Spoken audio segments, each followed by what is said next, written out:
love to be the one to help you. What's your technique? Go on a leash. That's a big game. What's a big dog?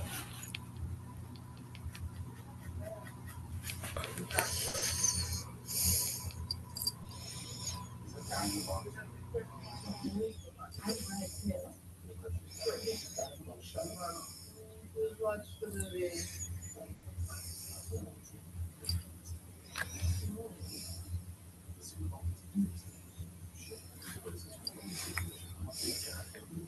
Yeah, you are. I got Mark Wahlberg. That's your bitch out.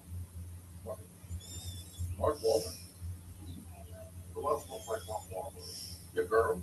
Mark Wahlberg's like 150 pounds. I'm 250 lean. I look like Mark Wahlberg ate Mark Wahlberg. The muscles on his fucking shake yapping girl. I will fuck you, all right? I will enter you. You're gonna enter me?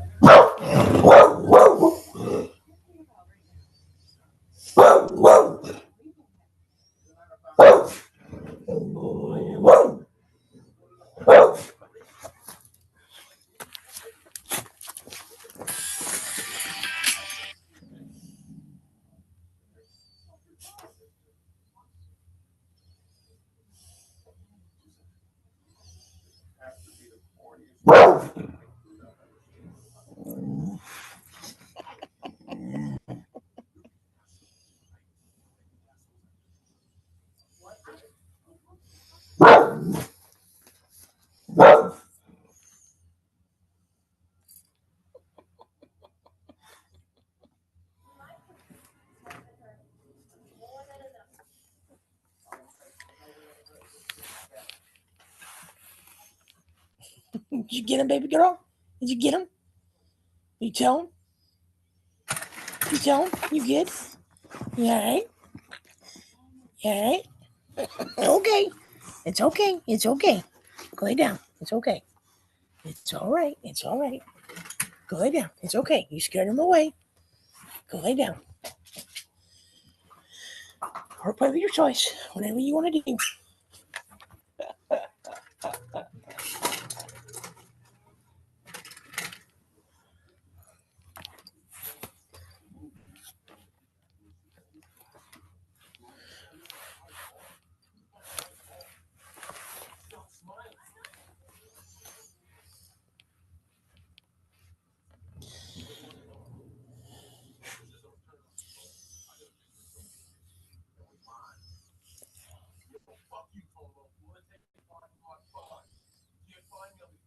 Hey, Lou.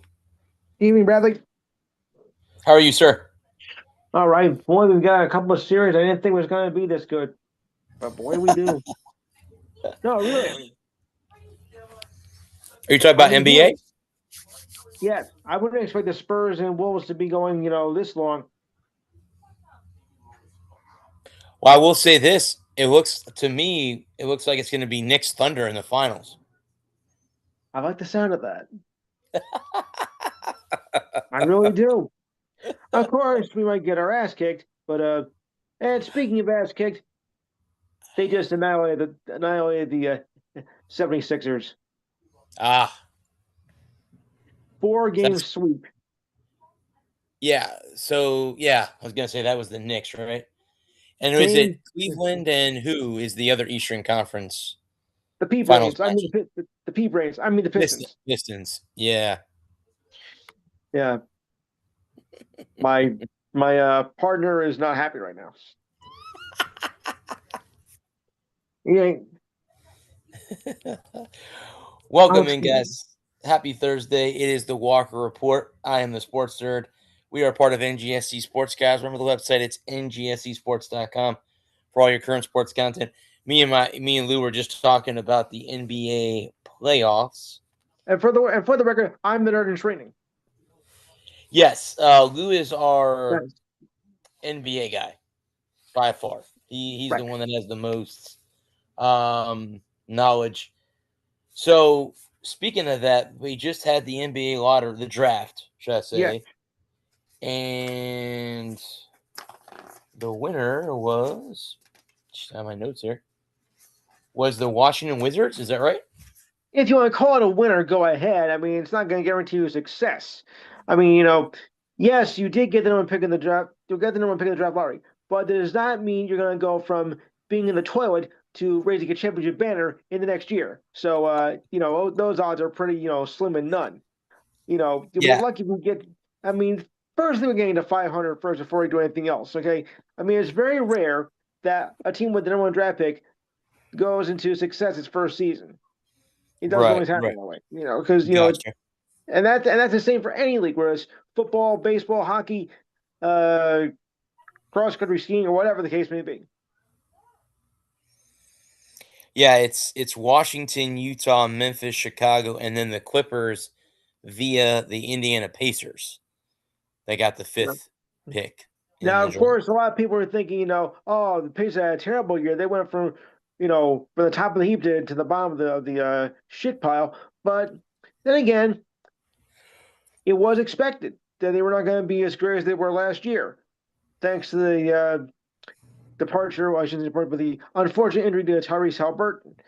I mean, I was not expecting them to, repeat, being in the conference championship, but I did not expect them to be that low. I mean, they had a terrible season. And, that represents, a failed season. Because last week, I came across a note of what is considered like a failed season. And the Hornets said they had a failed season. No, I do not agree with that at all. If you want to talk about a failed season, the Bulls, yeah, they had a failed season. The Nets, duh, of course. The Pacers, they had a terrible season. The Sacramento Kings, that was a failed season. Teams like that. The Warriors, well, I wasn't impressed with them, but So I think we got to really, define what is considered, a great season, a decent season, and a season that just sucked. I mean, really. Come to think of it, I answered that my question when I was doing my local show about 11 years ago. And it looks like, Lou, that the top pick in the draft is going to be Jonathan Wasserman out of BYU. Is that the top star? I believe that's correct. Well, of course, nothing will be determined until the draft gets underway next month, but that is a possibility. Yeah, that's what I had in my notes, that he's there. Well, as it stands now, but you never know, because there've been a few sneak ones that have happened in past drafts. So I'm not ready to confirm that yet. I mean, we'll know when we get to the draft in about, where are we now? May 14th. 6 weeks from now. Okay. So you're talking like mid-June, end of June, right around. Yeah. Or yeah, right. Not June, mid-July. Be mid-July then. June. No, mid-June. About a month away. Thanks, Adam. Yep. So let's see here. June, we got that. We got the NHL hockey draft. We got the championships of both leagues. We got the World Cup. And my niece graduates high school, junior high. That's cool, Luke. Congratulations, sir. All within 10 days. Wow, that's gonna you're gonna be busy. You're gonna be busy those 10 days. No kidding. There we go. And she also had a confirmation last night. Yeah. Cool. And that's my youngest niece, but she's not so little anymore. Right. You've seen her on camera before, actually. Once. I think I remember that. They were over one night. Yeah, and my nephew as well. It was her and her brother, wasn't it? That's right. Yeah. I've been doing this almost as long as she's been alive. Mm. Kind of my local days. So she's 14. I've been doing this now 13 years. She doesn't remember a time when you weren't doing this. I know last Thursday I was volunteering for my job to help fifth graders learn how to balance checkbooks and kind of work in jobs and stuff. That was kind of cool. But like fifth graders, The But- thing with them is trying to keep them from going with their friends and all that stuff. So that was the But were hard you, part. but were you smarter than the fifth graders? That's all I want to know. Oh, You know, I'll be honest with you, Lou. Those kids could write a check or balance the checkbook more than an average human than an average adult could. So just throw that in out there. fifth grade, when I was in fifth grade, we didn't even do that. I didn't learn how to write checks We were until I trying was to in learn middle to- school. We were trying to learn division for crying out loud. We didn't know anything about checkbooks. We were trying to just do long division. Boy, things have changed in 40 years, haven't they, folks? Uh-huh. Yep. Yeah. Yeah, well, All right. the only thing that it matters is what you actually retain. Correct. Right? They can teach you anything they want, and if you don't remember it, it don't matter. They never Right. taught this in school. They never taught us this in school. Yeah, it's because you didn't pay any attention. See? Which makes you the dumbass. You were unable to retain it, as Adam said. Right. Just like Speaking son. of retaining, Yes. Roman Reigns defeated Jacob Fatu. Then Fatu lit him up, and everybody Yeah. lit up at Backlash. Yeah, he did retain. Do you guys think that we've seen the last of Asuka? Because that's what everyone's saying. You know, I don't know. Taking a limited role. Well, how old is he now? Roman Reigns? No, well, Asuka. Asuka. Asuka she's Jeez. what? I didn't 40? think is she that 40, old? Hold on a minute. Let me look that up real quick. Yeah, Hang I on. don't have my Maybe it's other time phone. to- I couldn't find it. I was gonna charge it, but I couldn't find it. So Let's see. I don't have my handy dandy look her up or shit or thingy. So She's 44. she's 41.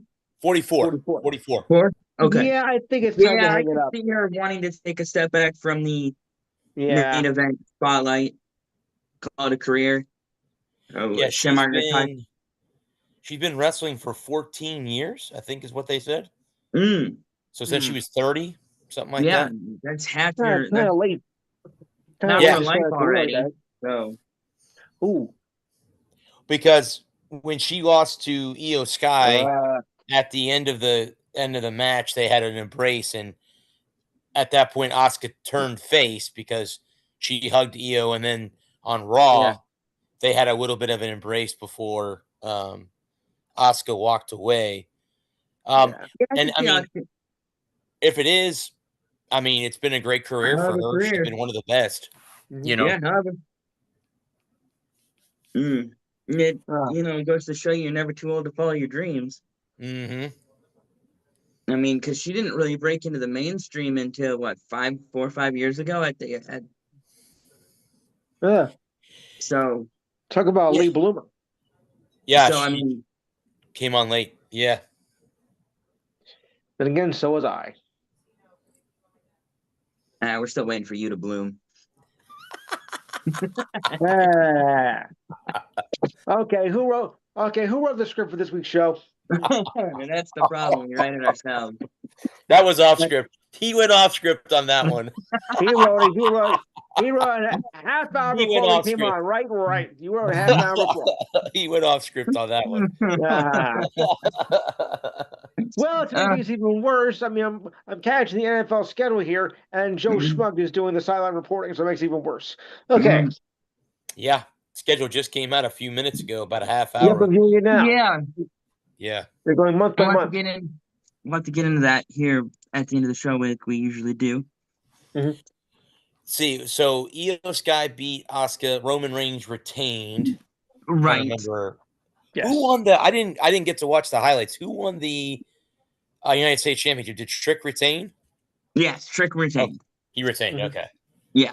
Yep. And then was that were those the only two belts that were on the line? Or oh no, I think so. Rhea Ripley had a title match. I forget. I think Rhea won. Did she? I didn't see anything. I don't remember now. It's been. Okay. Do you just want to pull up the results real quick? Yeah, let me pull it up real quick, but let me see real quick. Backlash. Yeah. It was at where the Lightning play. Right. Mark International Arena. Or They changed the name of that. Yeah, it Never used to knew be that. Amalie Arena. Now it's called Benchmark International. Roman Reigns retained. Mm. Trick retained. Braun Breaker beat Seth Rollins, which I don't think that's a shocker. I think we talked about No. that. That we thought Braun would win if Seth could put his ego aside to let him win. So yeah. Io Sky beat Asuka. Mm-hmm. Danhausen and the Mini Hausens defeated the Miz and Kit Wilson. That was cool. I even That got was a chance fun. to watch that. It doesn't say anything about Rhea Ripley. Did she not go? I thought that was on the card. I thought there were 6 matches. Yeah, me too, bud. Me too. I thought I heard that too. Yeah. So you have Braun Breaker, Seth Rollins, Trick, Sami Zayn, and who was the third guy in that match? There was just the 2 of them. Just 2. I thought it was a triple threat. No. Oh, it was okay. Okay. Kamala Hayes wasn't in that. Yeah, it doesn't. Okay, so then the card that I had was not the official card then, because Okay. it was Roman Reigns fought to Io Right. Sky, Asuka, Danhausen, Trick and Sami Zayn, Braun Breaker, Seth Rollins. That's it. There was only Yeah, 5. that's fine. Yeah. And then John Cena announced the John Cena Classic. Which could be fun. Yeah. It really depends on, that's one of those things where it depends on who they book to win it. Right. And it's got, if they have the right winner, like a Braun Breaker or Trick, or Kamaro, I think Carmelo Hayes could be a good winner. I agree. I think he's one of the up and coming stars in the WWE. Is Yeah. Carmelo Hayes. Yeah. What do you think? We haven't really talked about Danhausen much, but what do you think about him? So when he first appeared, bud, I didn't know who he was. I didn't know who he was. But I think the WWE made the right decision to bring him in because you know what he is? He's another R-Truth. He's a fan favorite guy. He is that he's not going to be a heavyweight champion by any means of the imagination. Right. But he is that guy that you need to draw fans for comedy relief or to have a match with. And I mean, I can't stand the Miz, so I'm glad he's beating the shit out of the Miz. I can't stand him anyway. Right. But stuff like I didn't even know who he was. Was it WrestleMania or was it Summers? Which pay-per-view did he get? Elimination Chamber. Yeah. Okay. Because I was over at my buddy's house, I'm like, who the heck is this guy? Like, I don't even know who this guy is, and Yeah. Yes. I'm glad that he's one of those guys that's grown on me because I didn't know who he was, and I'm like, they keep bringing this guy out, like, who is this guy? And then after a while, he grows on you. So yeah, I think the WWE made the right decision to bring him in, and I hope TKO is paying him to keep him in WWE. I know he in AEW before? Yeah, he was independent run, and he got picked up by AEW, Okay. and they mishandled him, and they really didn't know what to do with him, and so he left AEW and was doing he had a YouTube channel. He's really funny on his YouTube channel. If you've never seen any of his YouTube stuff, check it out. I'll check it out. Yeah, he's really funny. He did this video over Christmas. And so that's how I knew because I'd seen him on the Chris Van Fleet show because he had been doing Chris Van Fleet show for a while now, and he was really funny on the Chris Van Fleet show. So I checked out his YouTube channel, and I was like, oh yeah, he's really funny. And then it was rumored that he was going to be coming to WWE, and hey, look out for Danhausen. He's very very nice, very evil, and to your point, he's a great comedy character. He's a great comic relief character. He's a character that doesn't need a belt. He's a character that benefits from the chase more than the catch. He's a great mid card. The thing that he's kind of he kind of reminds me of a Mankind or a Macho Man in a way. It's gonna be stratospheric when he gets the belt, but he doesn't need the belt. Like I think about a lot of guys need a belt. There would be, guys like Trick Williams, Carl Right. Hayes, Roman Reigns, Chica Fatu. There's so many guys that would benefit from having a belt. Gunther would be a good guy that would benefit from having a belt. But with only 5 titles and two big titles, it's hard to have 10 or 15 top guys. Mm-hmm. And Cody needs a belt. Roman needs a belt. Punk Yeah. needs a belt. Oba And with Femi. only 2, Obafemi. I think Omafemi doesn't need a belt. Yeah, okay, I'll give you Omafemi. I'll grant you Omafemi. But with only 2 main belts, and then you have the main belts, then you have the mid card belts, and you can't put a mid card belt on Gunther because he's elevated above the mid card above mid card status. Mm-hmm.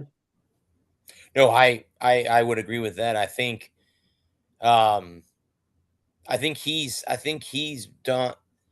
Look for him to have a match against Cody Rhodes for that belt coming up soon. So I think Yeah, that's Cody's agreed. next opponent. I think the next pay-per-view now is SummerSlam, but I think Sounds right. I think they take June off. I don't think there's any PLEs in June Or July. or July. Right. August. August. And I know they've taken Roman off his appearances because they're going to Saudi Arabia or something like that, and he's not making the trip across, which in all reality with what's going on over there, I don't know if I'd want to travel over there either, in all honesty. Right. Oh, So, thank you.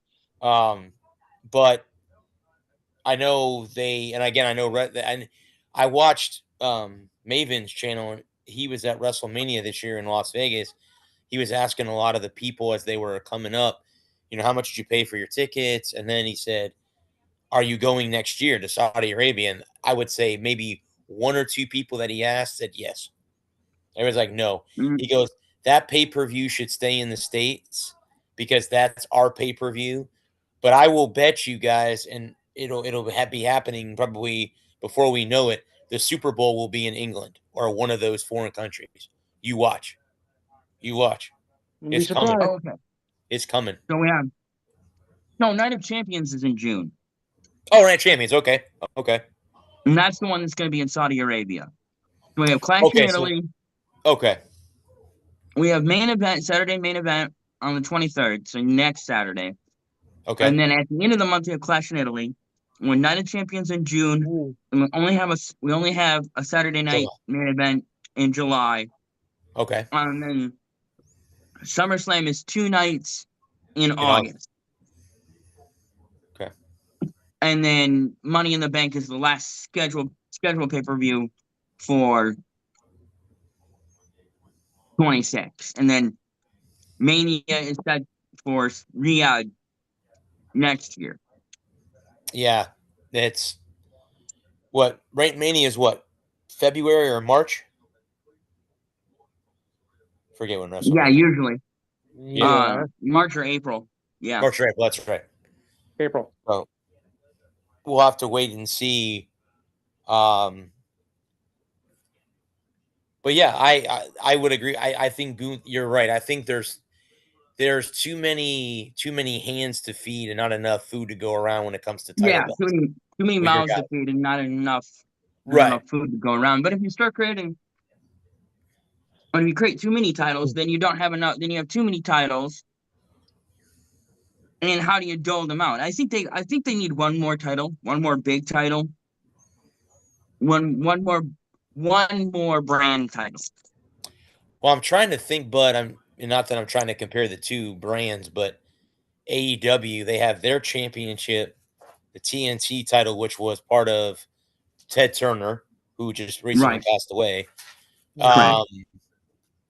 They have, is NXT the one that has the North American Championship? Because I think at one time, Dominic Mysterio had that one. Right. So that's an NXT belt. So you're not going to move anything out of NXT and move it up. They're going to have to create another.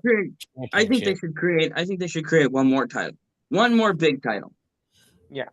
Do you But I mean, and again, I grew up in the WC2. Do you think they'd ever bring back the cruiserweight division, or do you don't think they have enough guys to do that? They're not small enough anymore to do that. It's hard. It's hard to say.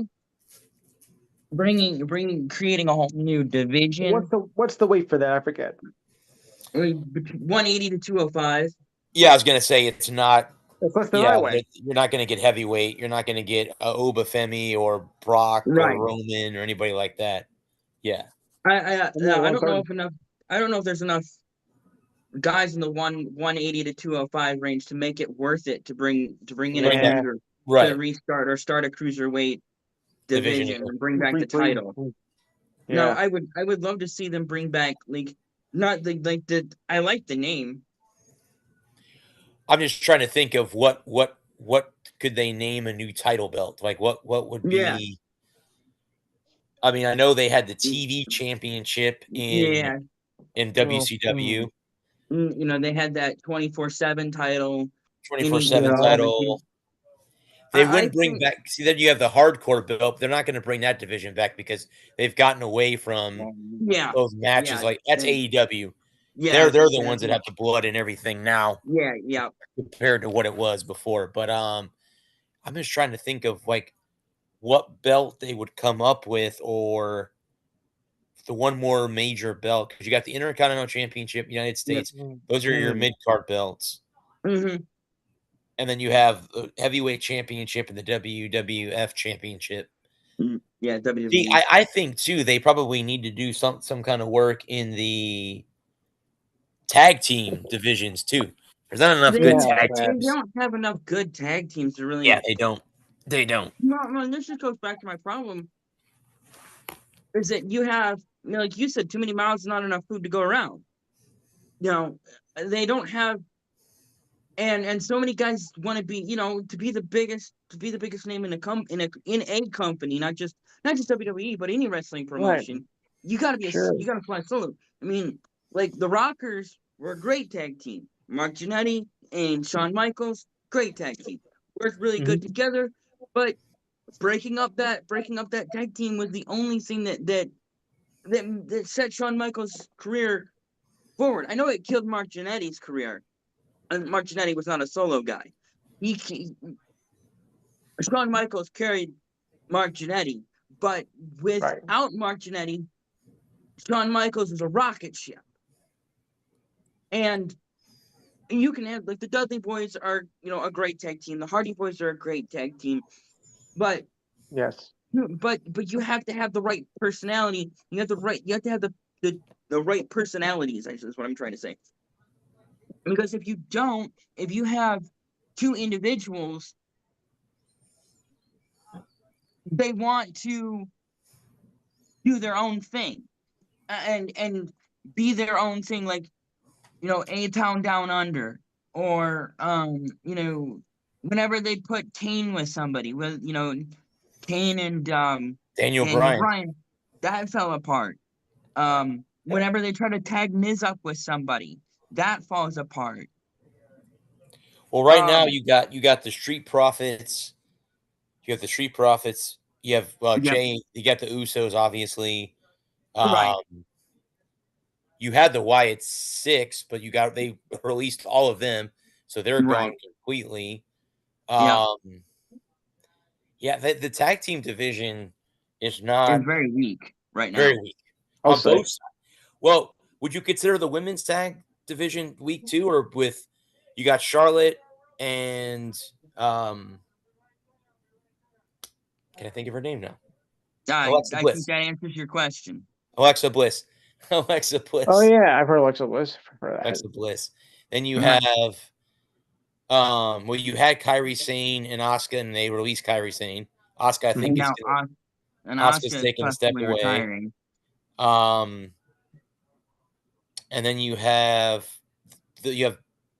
Brie Bella and Paige at the moment, but I got a funny feeling Paige is gonna turn on them and become a heel, and then go after either Rhea Ripley or Liv Morgan. That's my opinion. Nikki's coming back at some point. Who's that? Nikki Bella. Oh yeah, Nikki. Yeah, that's what I mean. She's gonna.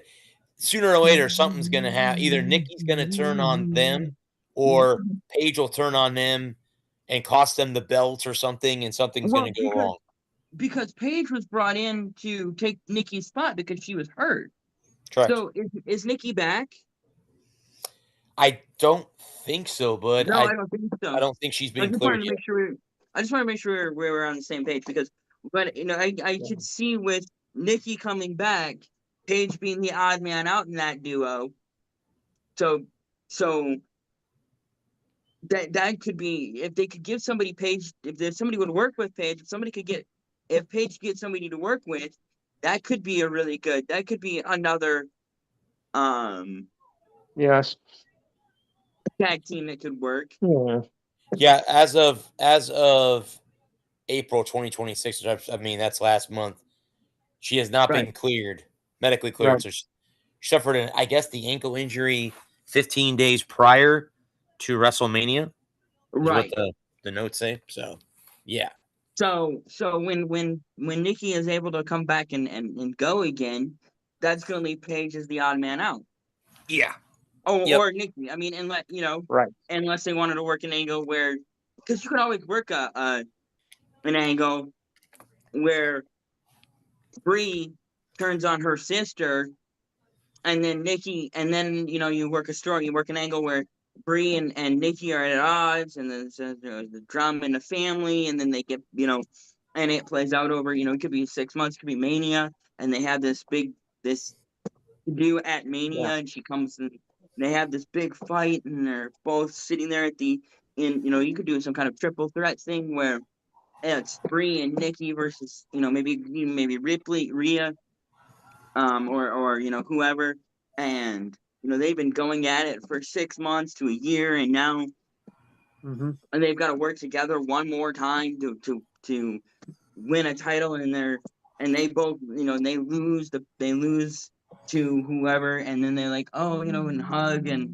they get back together, and then they can go on to win the tag titles one more time before they retire, kind of storyline, whatever you want to do with it. So it really depends on how they want to play it when when Nikki comes back, because I can see a scenario where Nikki comes back and Brie kicks Paige to the curb, and then Paige forms a new tag team to go after the Bella Twins, and the Bella Twins, and they win the titles, and now they're having to defend their titles against Brie or Paige and her partner. So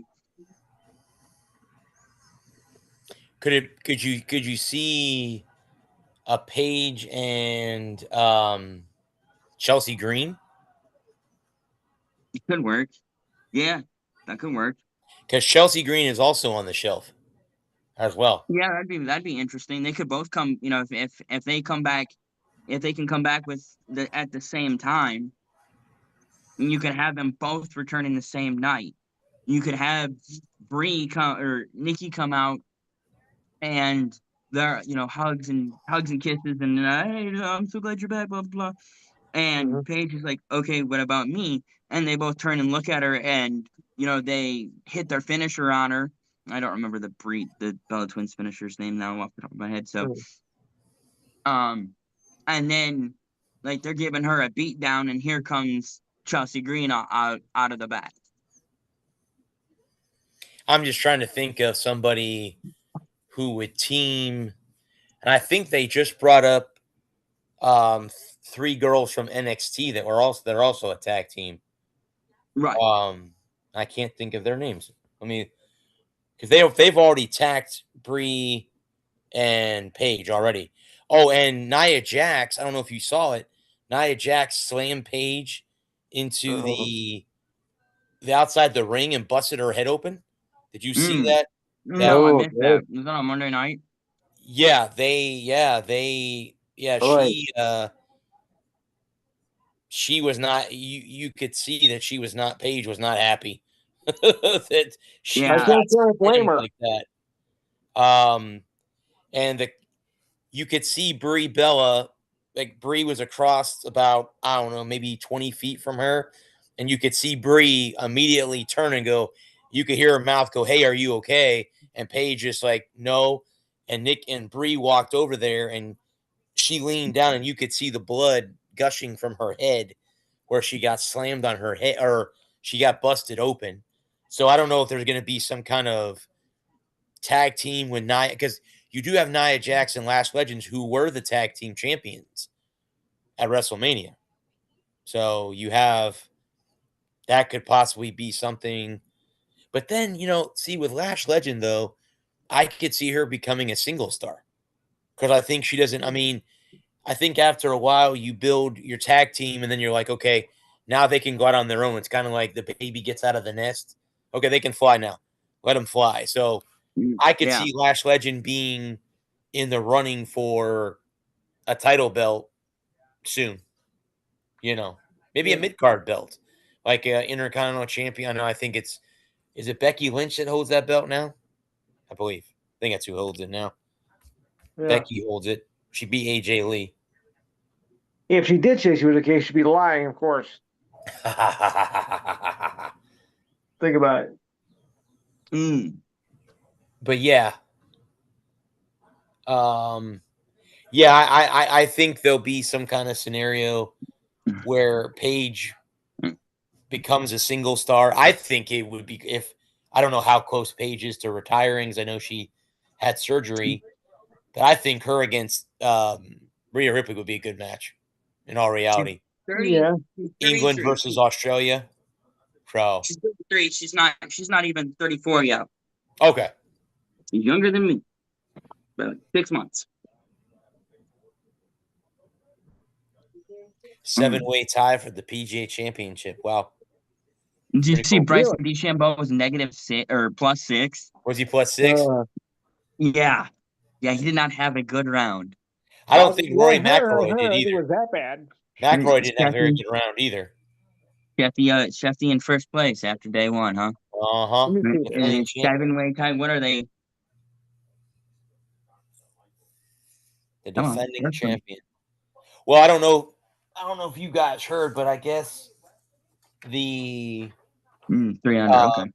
Martin County Sheriff's Department is going to be releasing the drug records of one Tiger Woods in his latest car accident.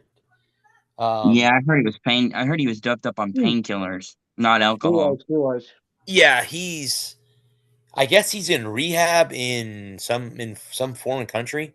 That's what I heard the other day, that he was in rehab.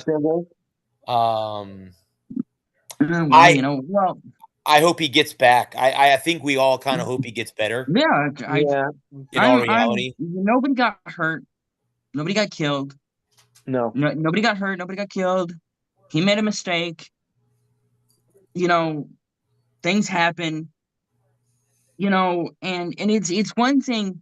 It's one thing where I understand, like, certain guys don't deserve a second chance or a third chance or a fifth chance. Right. But there are other guys who it's like, you go and you get your life turned around. But it goes back to what we were talking about at the end of last week's show. He goes and he checks into rehab, and he can get clean and sober. But if he doesn't get what's wrong with him fixed, and he gets out of rehab, he does 12 weeks in rehab, and he comes out and he's clean, but he's still in pain, and they don't give him any way to manage the pain. No. He's gonna fall right back into the drugs. He's gonna go right. He's gonna be able to go and say, yeah, my back still hurts, my knees hurt, my everything hurts. I'm a 50-year-old guy who played professional golf for 20 years. For Christ's sake, yeah, everything hurts. Mm-hmm. And you are 50 years old right now. And if they can't give him something to manage his pain, he's gonna end up right back on whatever he was on. If he was on Vicodin or Percocet or Narcos or whatever he was on to manage the pain, if they don't give him something to manage the pain properly, if all he gets is Tylenol 3, and that thing doesn't go away, he's gonna end up right back where he started because and it goes for everyone who has dealt with addiction of one form or another. Has something that's wrong with them, and unless you get just getting clean doesn't fix what's wrong with you. And we talked about it last week, and we'll talk about it in weeks in the future. You have to actually get right to get right. Mm-hmm. So I wish him the best. I hope it works out for him. I hope he can come back as strong as ever. He can play in the we'll see him at the Masters in Yes. 28. Well, I'm kind of hoping. Maybe. I don't know if he ever will do that, but he's now at age to play in the Champions Tour. I think that would be Yeah. outstanding for him to go out there. And again, he doesn't have to play every tournament like he was when he was in his prime on the tour. That he goes out there and plays in the majors that they have or in some of the little tournaments. Cherry picks. There's going to be a ton of people going to Champions Tour events, and that's going to help that tour grow. Mhm. And again, a lot of the guys that he played on tour with are now on the Champions Tour. So Yeah. so yeah. So yeah, I wish him all the best of luck. I mean, him coming back and all that stuff. So definitely wish him. So I saw a cool article about Katherine Legge. She's trying to become the That's first nice. woman to compete in the Indianapolis 500 and the Coca-Cola 600 on the same day. Yep. Is that even He's gonna try and run the double. Is It's there been even a done. shot in hell that she can do that? It's been I done. mean, she can do it. Is she gonna finish well? No, but doing it's the easy part. It's the pulling it off isn't the hard part. She'll make both shows. It'll be the making the 500 is gonna be the tougher one because she'll have to make it on speed. But Yeah. the team she drives for in NASCAR, they have a car that can make the show. So making the shows is going to be easy. And then Tony Stewart did it twice. Robbie Gordon did it a couple of times, Yeah. and Kyle Larson did it the last 2 years. So Yeah. doing it is the biggest thing is um the events themselves is getting them in. Because if the Indy 500 goes long, if they have an hour long rain delay and they don't roll off until 1 o'clock, Then you're screwed. you're looking at a 3.5 hour event and then that's drop the green flag and go, and no cautions, no stoppages, no breaks, just 500 miles just as fast as you can get it knocked out.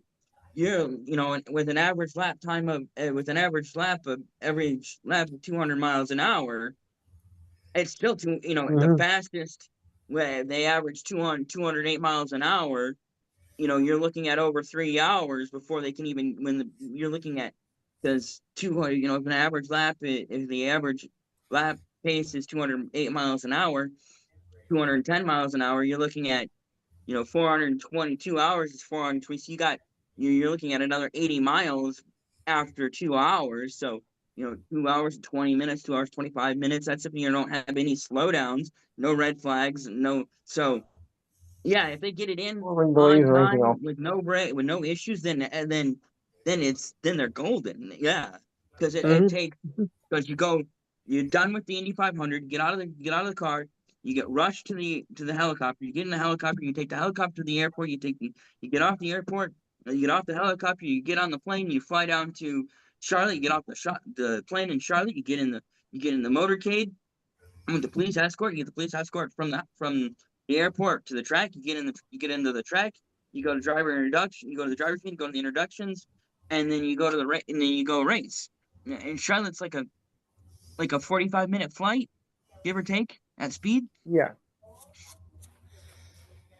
Well, It can be done. I can think of how it cannot happen is if I get a ticket to the Indianapolis 500. So Yeah. just saying, Or You're the right. Indy or the Charlotte or the 600. Like, or the 600 because Yeah. it rains every time. well, the rain in Charlotte wouldn't be so bad because No. the fun thing, the challenge is to do them both in the same day. To do them back to Yeah. back.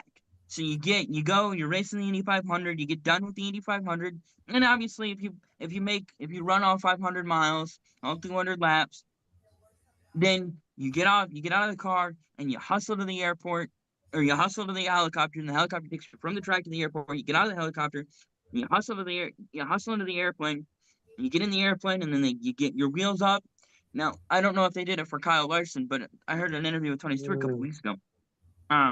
He's talking about in 99 or 2000, 2001. I think They it was gave 2001. him 2001. I think you're right. 2001. The FAA cleared the airspace so that he could in the on his flight path. Normally, airplanes, it's a lot like driving. There are lanes in each airlane. Each corridor has lanes that planes fly in.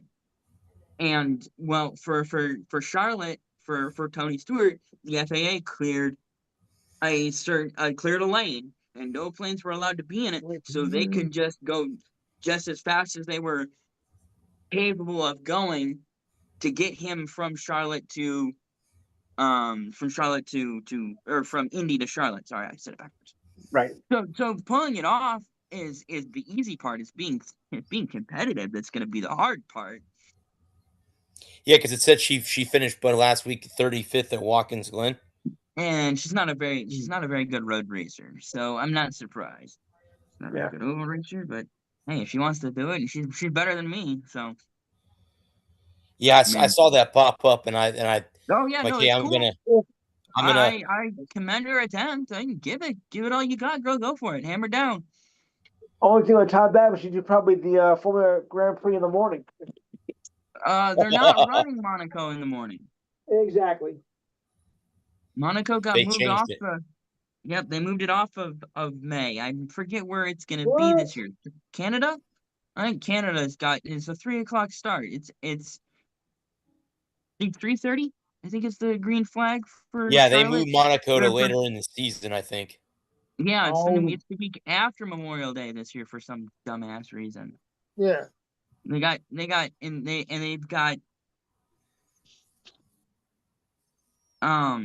Canada in the afternoon this year. So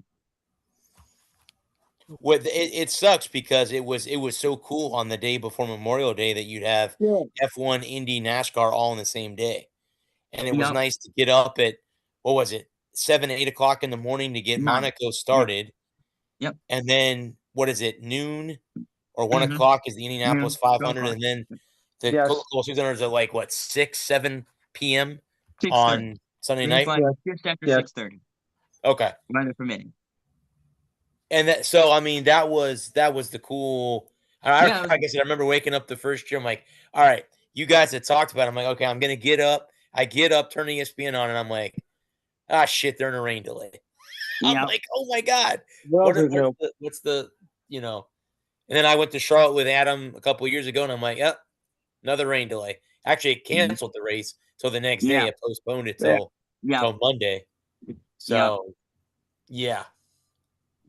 I'm glad they canceled it, honestly.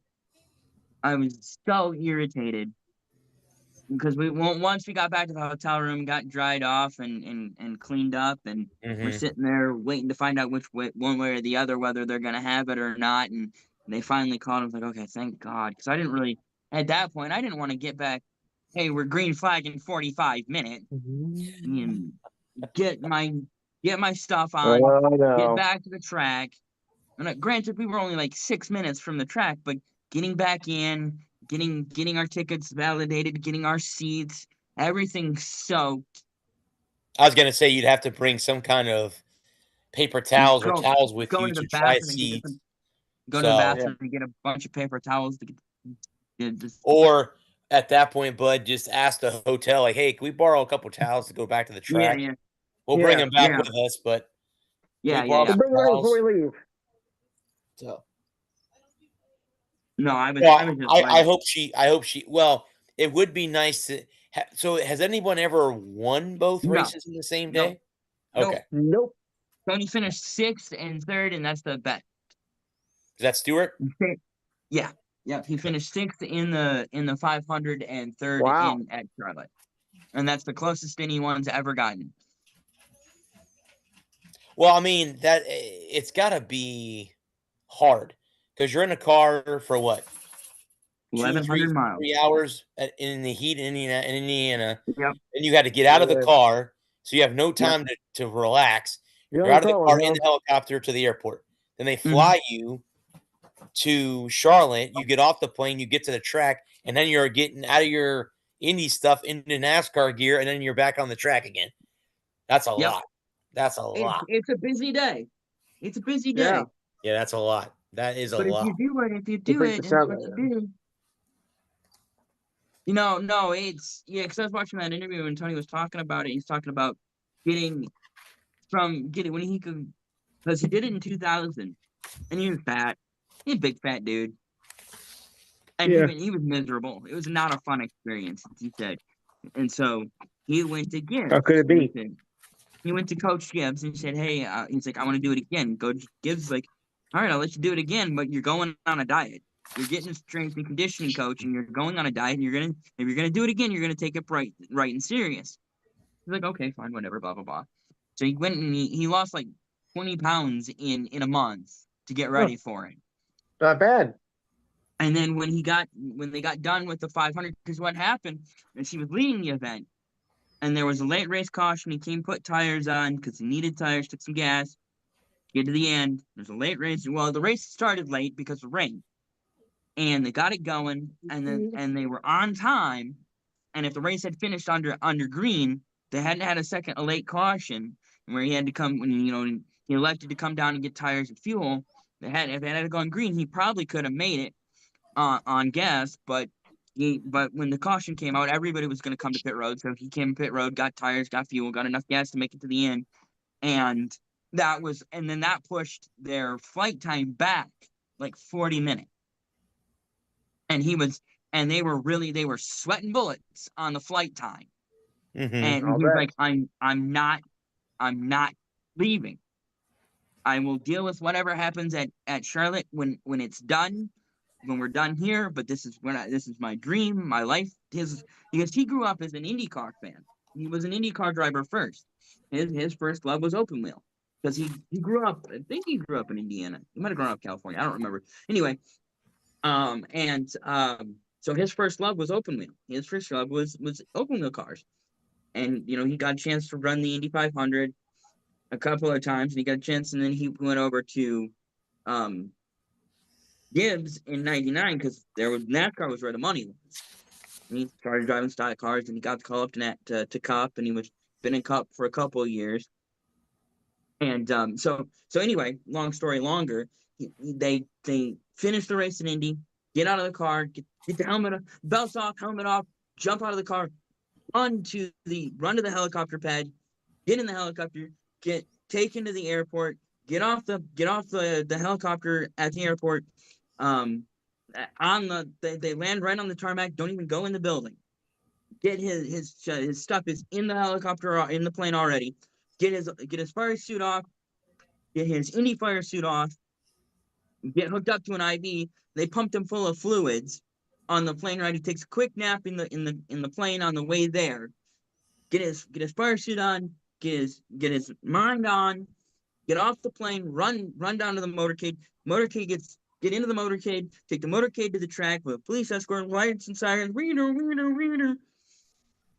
And Right. and then get in the car and do the 600. Get his, because all of his NASCAR stuff, all of his gloves and helmet were with the Cup car already. And then finish third in the Coke 600 after running 500 miles at Indy.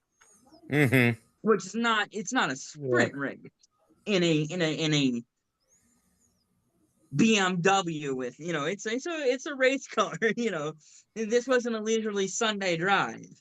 But both racing leagues demand incredible talent, and the ability to do it at any level, whether it be anything other than than two local knuckleheads dragging out a Pontiac Sunfire that they took the glass out of and welded the door shut on. It takes real skill and talent, whether it be some journeyman guy who's run around his local short track for decades and he gets an ARCA ride every now and again because ARCA's in town, or it's Jeff Gordon at the peak of his power, at the height of his power, in the 24, winning everything but Miss USA. It takes a tremendous amount of skill and talent, and I have nothing but the utmost respect for Katherine Legge for trying it. I wish her I wish her luck. You know, she's not. I'm not going to mince words here. She's not a very talented race car driver. She's not. She's not any good at it, but she's better than a hell of a lot of other people who have no talent. So, she's not on the same level of Kyle Larson or Tony Stewart or Robbie or even Robbie Gordon, who have all tried the double. But I wish her luck, and it's a cool ass story, and in a couple of weeks, if she pulls it off, well, and if she wins, if she's the first one to not only pull it off but win them both, it'll be a hell of a story to tell the grandkids. If she wins both, that'll be one of the biggest, coolest sports stories of the year, maybe of the decade. Forget the If year, she of pulls all that off, time. If she pulls it off, yeah. I think it'd be impressive if she runs decent at both events. She's not very good. I mean, and that's relative. Right. She's not very good to the field. She's way better than any other gobbo out there, any Tom, Dick, and Harry out there with 2 left feet.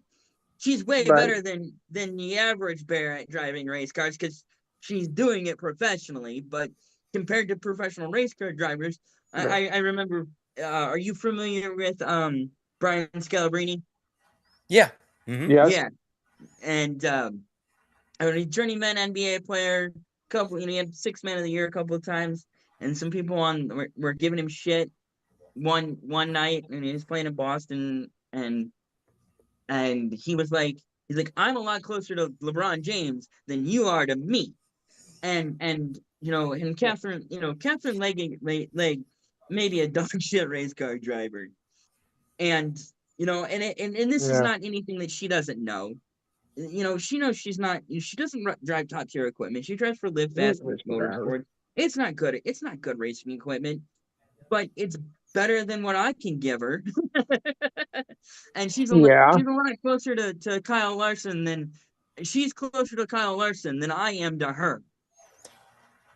What would you consider, Bud, decent finishes? Top 15, top 20? Top 15, top 20. I would say top 30.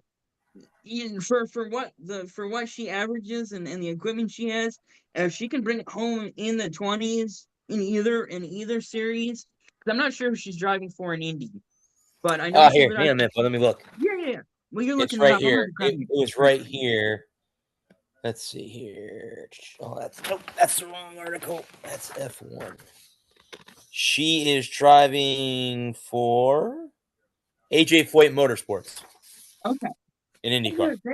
They used to be a top flight IndyCar team. They've fallen off. But if they give her a decent car and she can hold it wide open for 200 miles, she could be in the hunt.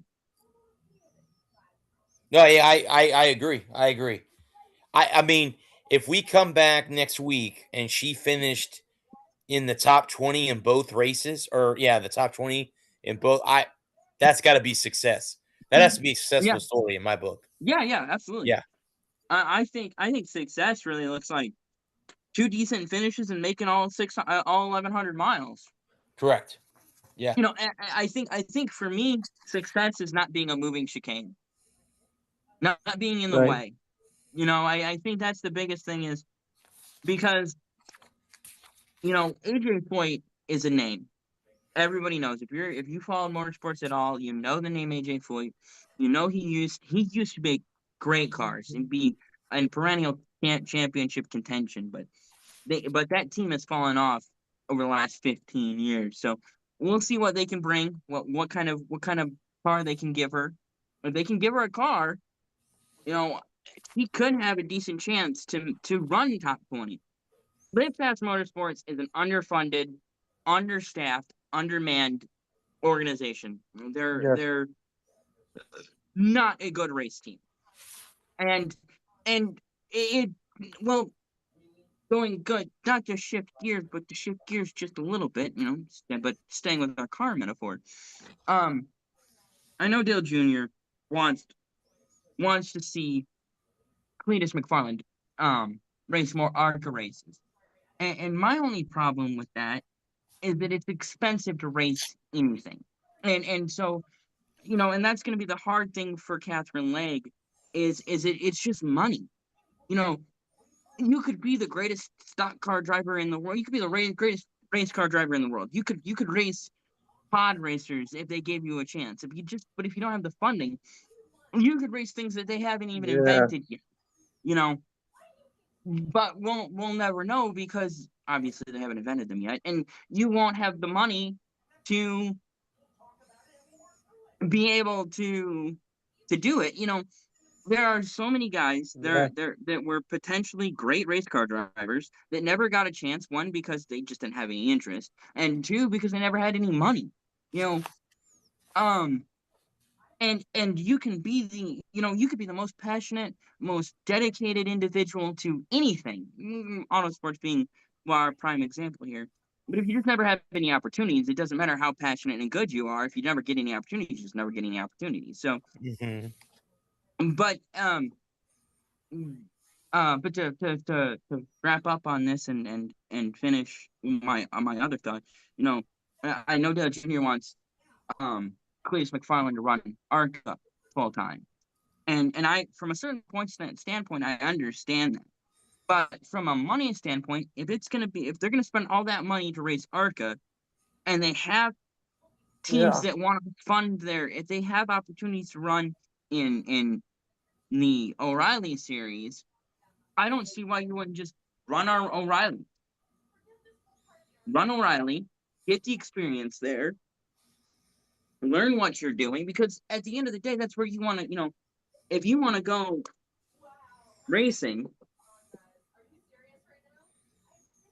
race everywhere you can. Yeah. And if it costs you, let's say it costs $100,000 to run full time in O'Reilly, to put together a full schedule. Say it costs $100,000 to run in ARCA Menards, and it's going to cost $300,000 or $350,000 to run one race in O'Reilly. And if you can pull the $250,000 worth of funding, right? Because you're a big name and people like you and people know who you are from your YouTube stuff. To me, it doesn't make any sense to spend $100,000 to run ARCA. Yeah. When you can spend $200,000 or $300,000 to run O'Reilly's. No, I would agree. Like I said, hopefully she's able to do well in both events, because that would be cool to Good come luck back to next her. week and say, well, she finished in the top 20 in at Indy and in Charlotte. So that would be that would be pretty cool. I'm gonna admit that. All right, so I was looking, guys, at college football. They are proposing a 2014 playoff. So if you take last year's teams, this is who would get buys. Okay. The first 8 seeds would get buys. So it would be Indiana, Ohio State, Georgia, Texas Tech, Oregon, Ole Miss, Texas A&M, Oklahoma would all have a bye in round 1 of the thing. Right. The games that will be played would be James Madison, who's number 24, at number 9 Alabama. Right. Iowa would be at Miami. Georgia Tech would be at Notre Dame. Houston would be at BYU. That would be probably a pretty good game. That's a Big 12 matchup. Tulane would be at Texas. Virginia would be at Vandy. Michigan would be at Utah. Arizona would be at USC. So that's what it would look like if they had done 24 teams this year. So again, I think they're far away from that. I know the SEC does not want 24 teams, which I'm shocked, to be honest with you, because every time there's been expansion, Greg Stansky's been up and yes, let's do it. So I'm kind of curious on why he's against this time around, but I think 12 is too many. You know how I do I too. thought it was 8. I think 8's the right number. I mean, give us that 8 again. yeah. What was the top 8 this year? Give me that top 8 again. The top 8, buddy, would have been Indiana, Ohio State, Georgia, Texas Tech, Oregon, Ole Miss, Texas A&M, Oklahoma. I wouldn't mind any of those games. And if you want to do 1-8, 2-7, that type of thing, why not? Do what they did in the NHL back in the day. Yeah. 1-8, 2-7, 3-6, 4-5. That 4-5 matchup would be Texas Tech, Oregon. That would be one hell of a football game with those two teams. Yep. Yeah. And then Indiana versus Oklahoma. Yeah. That's a fun Indiana, ass Oklahoma matchup last year. would be Hell that. yeah. I'm signing the fuck up for that. The 2-7 would be A&M, Ohio State. That would be a good football game. That would be a good game. game. I'm just gonna. Georgia, Ole Miss. Oh my lord, there's an SEC. Yeah, SEC rivalry. That's a barn burner waiting to happen. Yep, SEC rivalry right there. That's a heart attack waiting to happen. The other thing, guys, I had about college football was the top 100 teams as far as revenue, or all the revenue teams. Yeah. Does anybody want to take a shot in the dark? Who draws the highest revenue out of anybody? Ohio State. They're number 2. Michigan. Michigan's number 7. Yeah. Texas is number 1. Okay, let's do the top. Let's go through this. Let's do the top 10. Okay, so Texas at 1, Ohio State at 2. Anybody want to take a shot in the dark? Who number 3 is? Bama is number 6. Okay. Georgia is number 11. Wow. Number 3. Did we say Oklahoma? Oklahoma.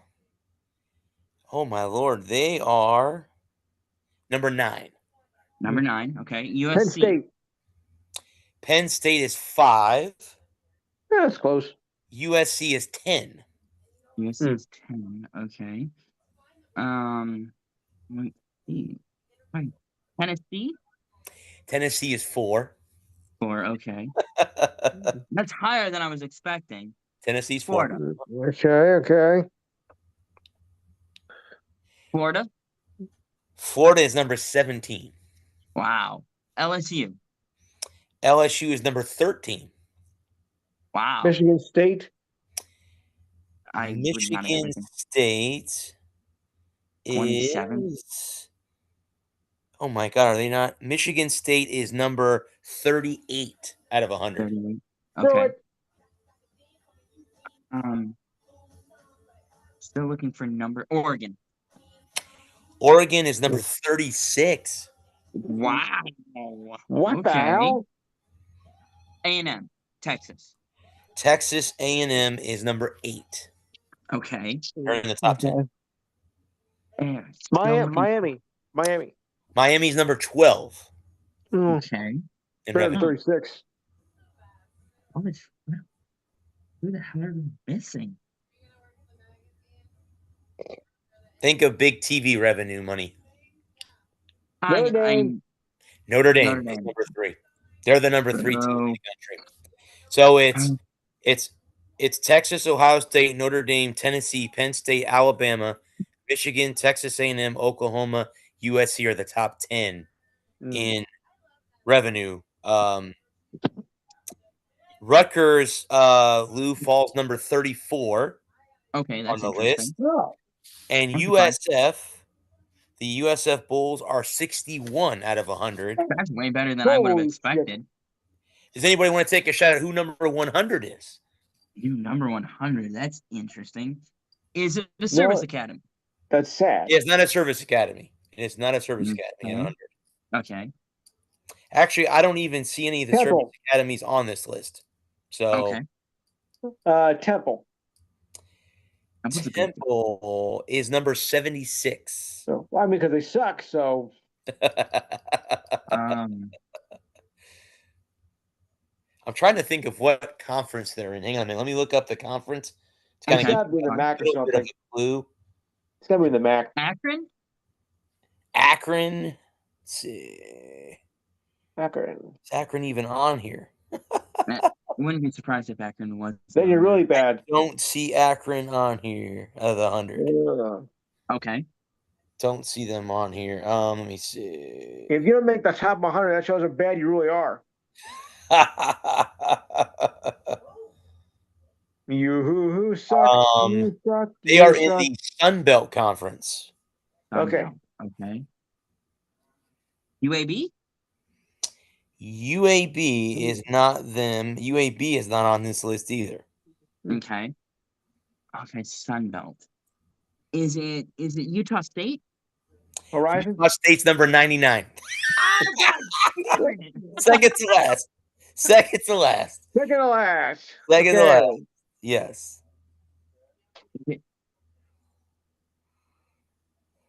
Cal. Not UCLA, but Cal. Can I Cal. get the state? Can I get the state? Oh shit. Hang on a minute. I'm not sure. Hang on a second. They are in. Let's see. I just don't want to give you the wrong state. Right. They're in South Carolina. South Carolina. Okay. It's not the Gamecocks, so Obviously, because they're Vanderbilt? Vandy. Vandy is number. Where is Vanderbilt? Vanderbilt's number 51. It's not bad. not Clemson. No. Clemson is where are the Tigers? Where is Clemson? They got to be on this list. Where are they? Oh, they're number 23. It's not Citadel, is it? It's not the Citadel. They did not make the list. Okay. They're just too awful anyway. North Carolina. Cal is number 33, by the way. The Bears. Okay. Not bad. South Carolina. They're in South Carolina. Charleston? Not Charleston. South Carolina. South Carolina State. It's not a state school. It's the Chanticleers. Oh, damn it. What is it? Coastal Carolina. The Chanticleers. Oh, Coastal Carolina, of course. And Coastal so Carolina. they draw an average of $47 million per year as far as football. That's shabby.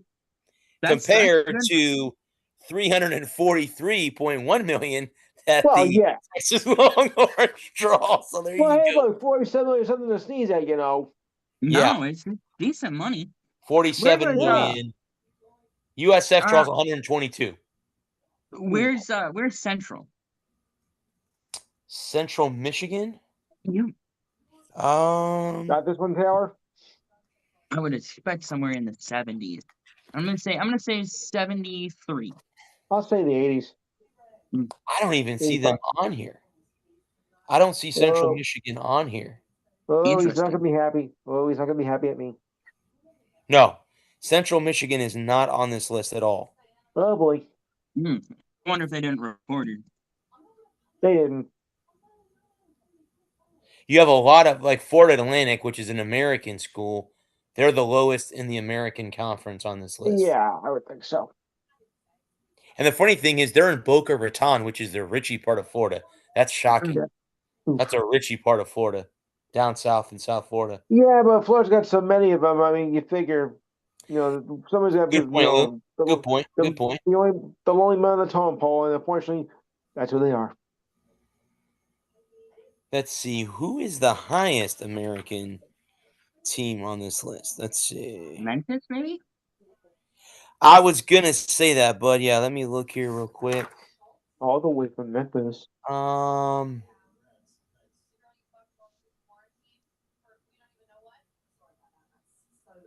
No, actually, come to figure, the highest American team is South Florida. They're the highest in that conference. USF. Huh. USF. It's South Florida up there. Then it's South Florida.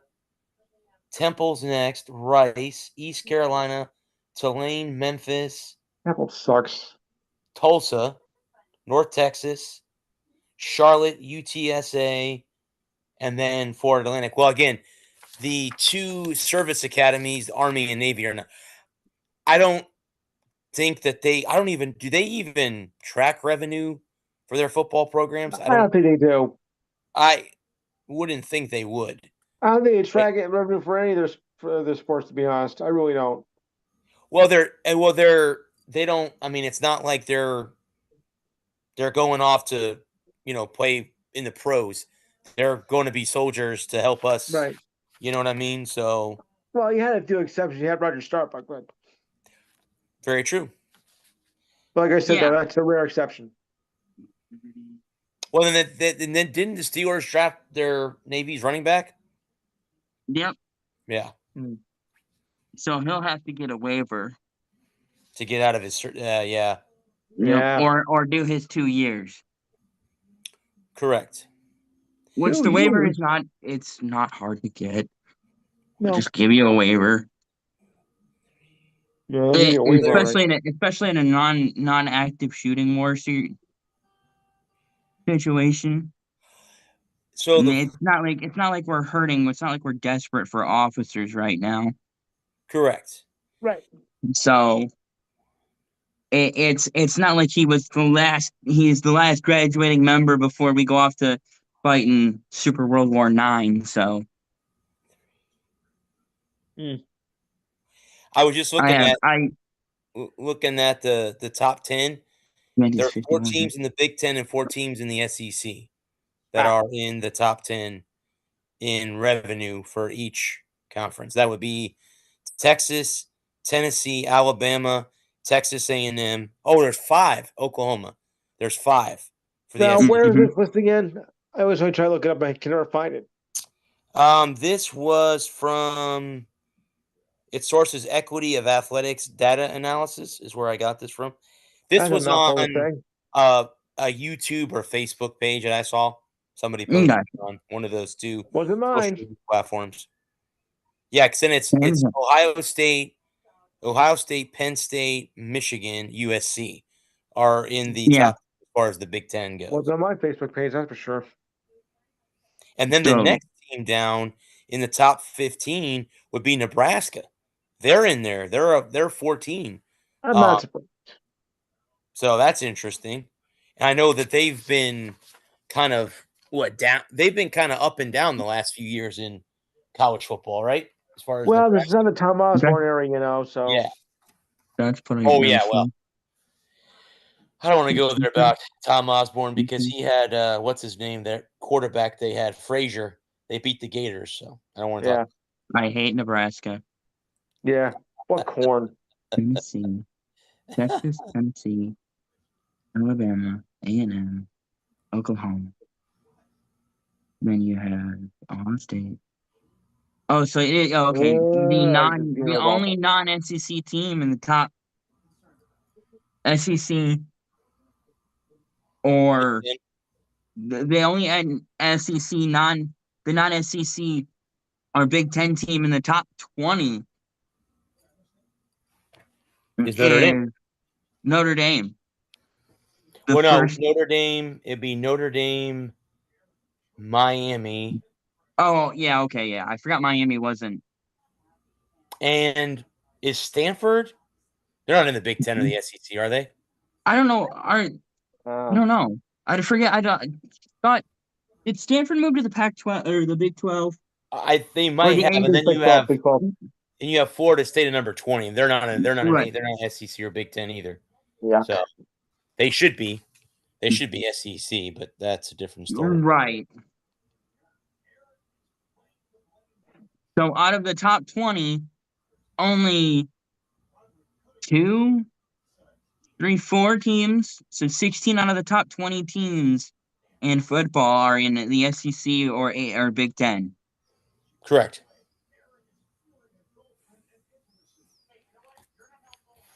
So I think Stanford is Stanford in the ACC now.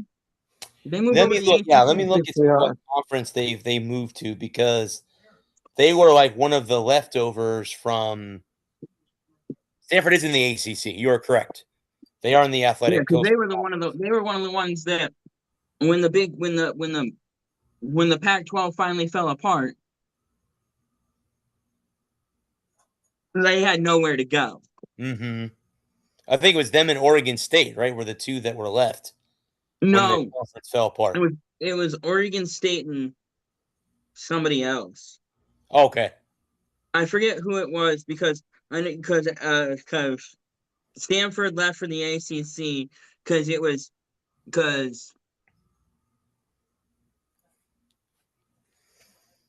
the 4 teams that is the Pac-12 or the Big 12 got UCLA, USC, Oregon, and USC, UCLA, Oregon, and there was a 4th team I can't.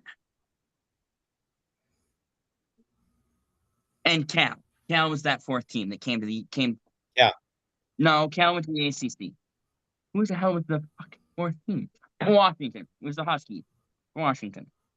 Yeah. And then the ACC got UCLA. No, not UCLA. I'm sorry. Cal, Stanford,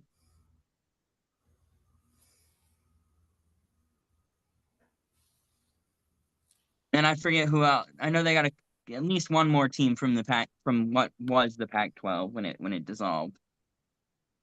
Utah?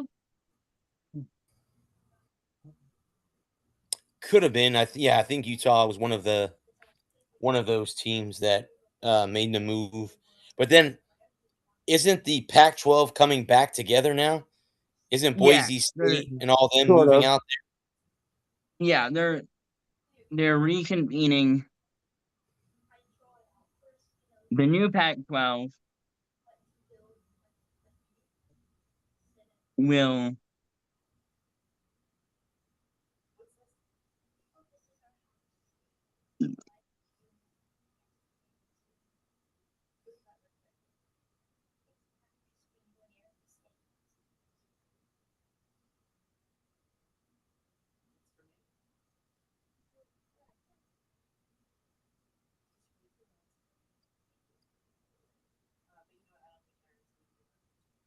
I got a score update for anyone who's interested. there? Go ahead, Lou. Well, it depends on who your team of.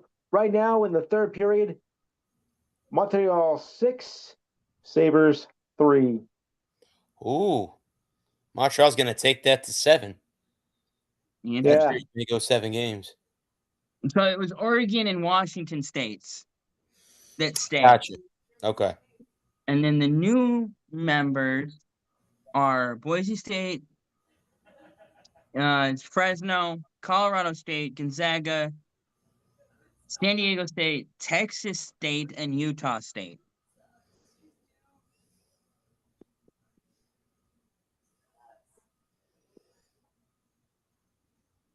Guys, I'm looking at the schedule, the NFL schedule, real quick. There Oh are yeah. Yeah. so these are they're gonna have a Wednesday game Yes. I on saw that. That'll be in week. interesting. Is it week 12 or is there one before week 12? Opening day, opening night.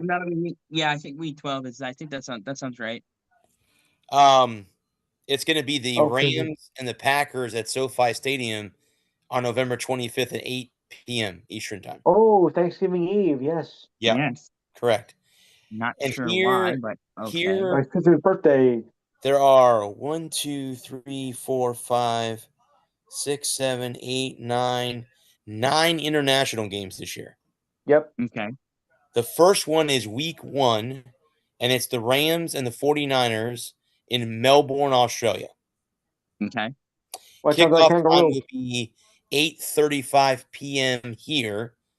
New It York will be time. 10:35 Australian time on Monday morning in Australia. Mhm. The Actually, next I think one, it's Friday morning. yeah, the next one is week 3, and that's the Ravens and the Cowboys in Brazil, Rio de Janeiro in Brazil. Okay. 4:25 kickoff Eastern time. The following week, you'll have the Colts and the Commanders in London, 9:30 in the morning. Will be kickoff there. Week 6 on October 11th, you're going to have in Tottenham. Is that how you pronounce that? Tottenham? Yeah. I think that's how you Yep. pronounce I think England, yeah. it. Eagles, Jaguars. That'll be another morning game. That's our second home. Yeah. Week 6 in Wembley and in London, you're going to have Texans, Jaguars. That's the Jaguars. And again, the Okay. Jaguars get back-to-back weeks in London. Mhm. 2 UK games 2 weeks in a row. So the Jags will be staying in England for 2 weeks. Well, they got a big following there too, anyway. So Week 7, Steelers Saints from Paris. Again, another Okay. morning game, 9:30 in the morning. that's perfect, actually. Week 9 is Bengals Falcons in Madrid in Spain. Another Okay. early morning kickoff, 9:30. The week 10 in Munich, Pats and Lions, 9:30 in the morning. Mm. Week 10, November 15th. And the last international game is in week 11 in Mexico City. It will be the Vikings and the 49ers. That will be an 8:20 p.m. kickoff for that. Week before Thanksgiving. The Sunday night, first opening Sunday night football game will be Giants Cowboys Yeah. at MetLife Stadium. The first Monday night game will be Denver and Kansas City. Ooh, that's going to be a good conference game right off the get go. Well, we'll Yep. see. Thursday night football opener will be week 2, and it'll be Bills and Lions. Oh. So who are the Seahawks playing to start the year? Who are the Seahawks playing to start the year? Let's see. Has that not been announced yet? I'm sure it has. Let me go on the as I go to my NFL app. I'm like, I'll go here, and then it's like it has to update Yeah. because there's a new schedule. Yeah, correct. They have the schedules are all out now. Okay, so let's see. We have week 1. Oh, I'm sorry, Lou. You're correct. Week 1 is a rematch of the Super Bowl. Yes. Pat Seahawks at 8:20. Wow, Mm-hmm. that's gonna be weird to have football on a Wednesday. Just throwing that out there. It is. Yeah. Just throwing that out there. 5 years since 6 years now. Yeah. Since that happened. Mm-hmm. So here's the week 1. I'll give you week 1. Pat Okay. Seahawks kicks it off.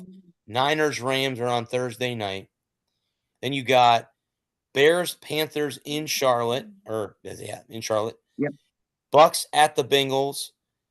Saints at the Lions. Bills at the Texans. Ravens at Indianapolis. Browns at Jaguars. Falcons at Steelers. Jets at Titans. Cardinals at Chargers.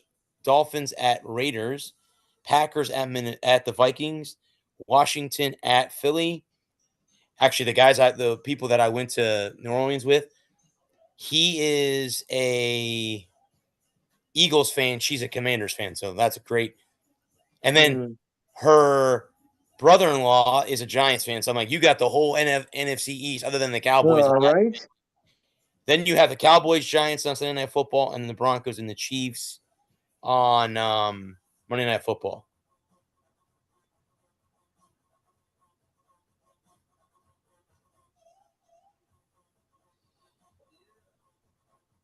Feels like there should be more games.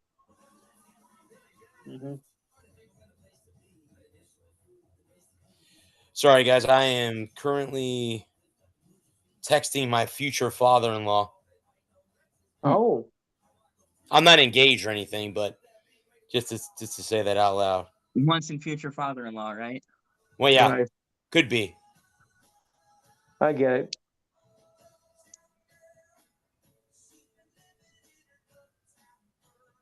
Same way I think about what Diane said. That's all the week 1 matchup. Yeah, because everybody plays week 1. Yeah, So everybody all plays week one. It 32 feels like teams they're. are included in the 16 Yeah, games. I guess maybe it's because it's more spread out. Games on Thursday, Yeah, games in the morning. because isn't it normally? Don't they normally have 2 to 3 Monday Night Football games to start the Usually, yeah. season? Last 2 years they've had 2 Yeah. games on Monday, so surprised I only have the one. Yeah, Personally, I miss the old schedule. And I know, but I wish that we would go back to having every game on Sunday except for one Monday night game. We'd go back to that because Thursday night games suck. They always suck. They're I always boring. They're always terrible. I Nobody wants to agree. play on Thursday night. I think I think the first 4 weeks should just be Sunday. All day Sunday. Week 4, you have 4 teams on the bye. And then in week 5, so you wouldn't play basically 2 weeks. You'd have that Sunday. You would play Oh, so you would good, sorry, but I had I'm scanning through the season of who's on Thursday Night Football, and I mean, yeah, it's not the not. Yeah, matchups are I tough to agree with go. you. So you play week 4, then you would be off week 5, and you would come back the Thursday. So you would play Sunday, you would be off all week, and then you would be and Sunday, and then you would come back the following Thursday. It'd be 2 teams coming off the bye. Both teams would have 10 days off. Then you would be off the following Sunday and come back on. So you'd play the first game you play week 6, and then you wouldn't play on week you play week 6 is game on Thursday, and then you would be off again until the Sunday or Monday of week 7. I agree. I mean, And in and the, then you could do that, and then you could play all your game, and then you could do all your Thursday night games through until we got to the point where everybody had been off their bye, and then you would have, and then you could, and then you wouldn't have teams playing on 4 days rest. You'd have teams coming. Everybody would have been on 10 days rest. They come back ready to go, good to go, and it would make the product so much better. You'd still have your Thursday games. Obviously, the first 4 weeks, you wouldn't have any except with the one exception of week 1. You could have your Thursday night opener. Then you wouldn't have any more Thursday night games until week 5. And it'd be 2 teams coming off the bye on week 4. Right. I like that. I mean, so then instead of having 18 Thursday night games, you would have 15, 14, Except for with the one 14 exception, with the week one 2. exception being the 2 Thanksgiving Day games. Forget about though. That's right. I think there's 3 Thanksgiving games this year, There's right? like 12 Yeah. Thanksgiving Day games now. Like everybody plays on Thanksgiving now. No, stop it. It's the Lions versus somebody and the Cowboys versus somebody. Knock it off. I would agree with that. I agree. So let's see. When is it? Okay, so all right, so yeah, they have three games on Thanksgiving. Right. The opening game is a division matchup between the Bears and the Lions at 1. Okay. Eagles Cowboys at 4:30. Chiefs Bills at 8:20. Then you have a game on Black Friday. Yep. Right. Broncos Steelers on And Black then you have Friday, a game 3 on, o'clock in the on the afternoon. Wednesday too.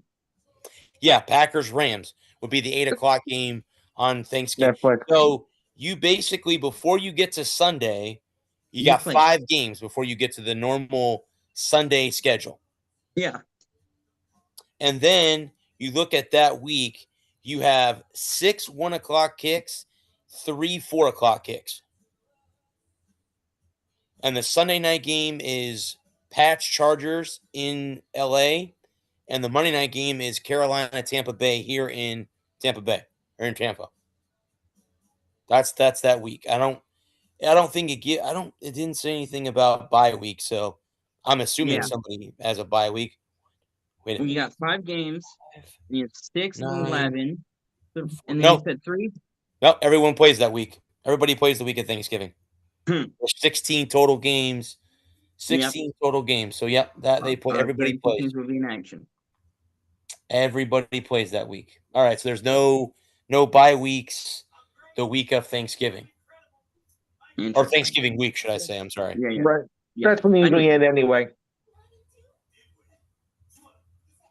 Yeah. Okay. So yeah, then the following week, you have 3 teams on the bye. It would be the Ravens, Colts, Raiders, and Jets are on the bye in week 13. That's 4.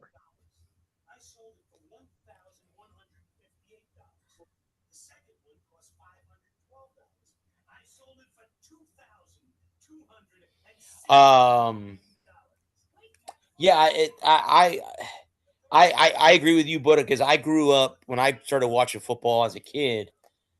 It was all the games were on Sundays. You had we won Monday night game, so everybody was all there was one game on Monday Night Football, but everybody else would play on Sundays, and it would either Mm-hmm. be 1 o'clock or 4 o'clock, depending on the East Coast, West Coast, whatever Yes. it was. And then you had the one game on Sunday night One game on Sunday Night Football, yeah, on and ESPN. I can remember when the 49ers played at Candlestick Park where the Giants played. They played on a baseball field. Same thing in Yeah. Oakland, or yeah, I think Oakland played. The Raiders did the Yeah. same thing. Now that's one thing that I'm not nostalgic for is football on a baseball field. No, I agree. Football I on a thought it baseball was field that doesn't go well. horrible. I agree. was never. I know people are like, bring back the baseball field. It was more interesting though. Never.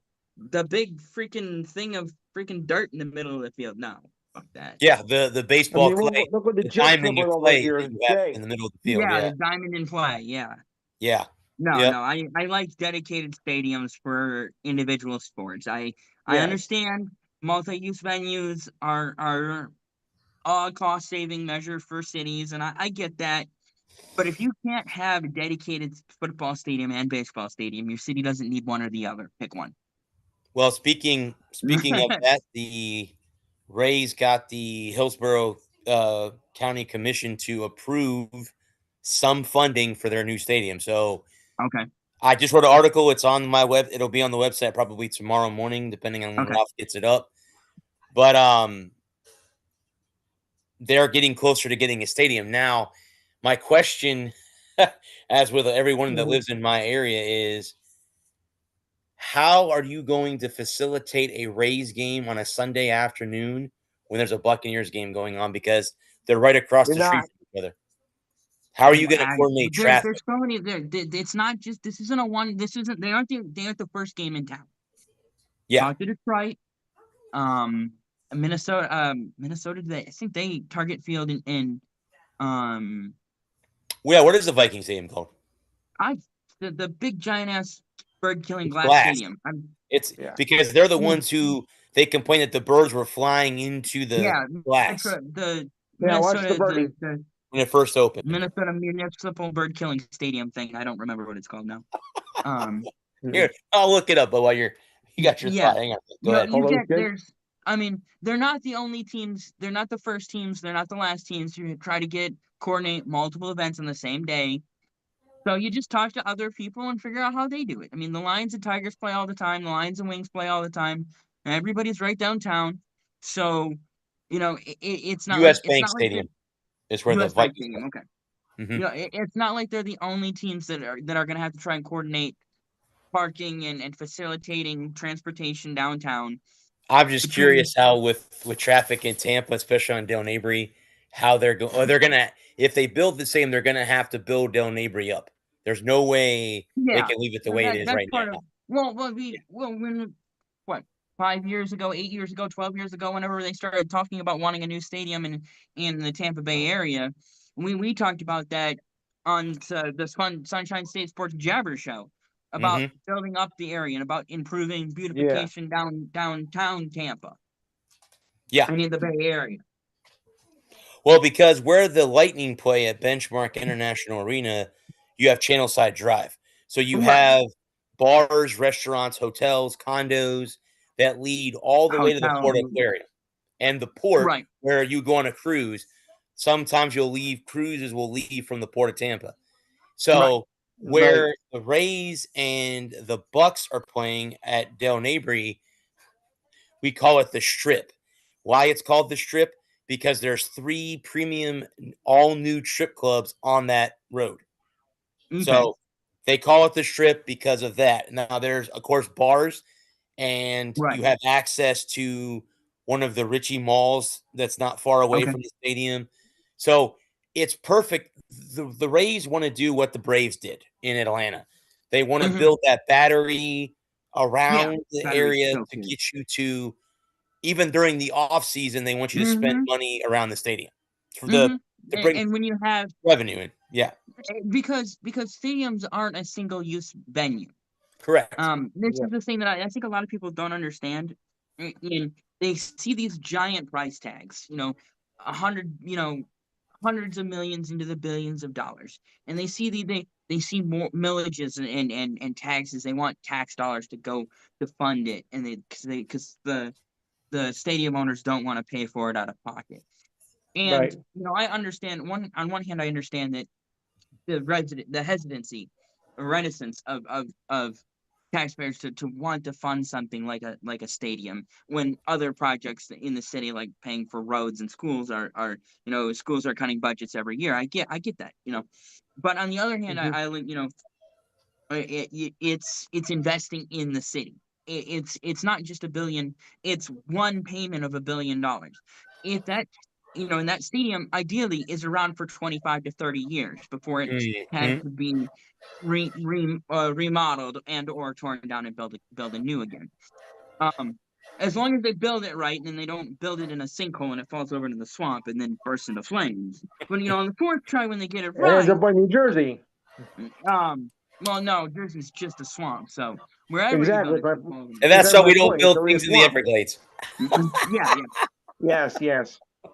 But if it The turns other over swamp. $100 million a year, within 10 years, it's paid for itself, and that's on the generous side of the low end. There's no way that a stadium like the new stadium that the Rays are proposing building, especially if it's going to be one of those super new state of the art multi-use venues that with the closed roof and the and indoor plumbing and all of that. It's not 1947 with the polo grounds and the only thing that they can have there is baseball. Yeah. Um, you're going to be able to have concerts there all year long. They're going to be able to bring, especially if it's enclosed, they're going to be able to bring in and do other events. Like if they want to bring the Winter Classic back to Tampa, or bring Right. and or any other concerts, the Final Four, whatever else they might want to be able to, especially if it's a closed roof. If they can close the dome, they can they can hold all kinds of events in there, not just baseball. So in terms of generating revenue for the city, it's huge, because not only does it bring baseball Huge. to the city downtown, it also brings all the other things that that a venue can bring. I agree I think that's, the same thing with USF. I know it's not in downtown Tampa, but that's going to seat 35,000 people, and they said that they wanted to use it for smaller concert venue. They want to use Mm-hmm. it for lacrosse. They want to use it for this and that. So it's going to Yeah. get multiple uses for when the football team is not there. Right. Just like you said, the Rays, 9 times out of 10, it's going to be enclosed because the heat. Just when we get to, like, it's already in the 90s down here now, already in May. Come Yeah. June, July, August, and September, it's going to be so humid. If you have an outdoor stadium, you'll die. I mean, you'll die. Yeah, It's you'll just, die. it's so humid, and then rain. It rains Mm-hmm. every afternoon. Mm-hmm. No, It's I such a just, watch to it.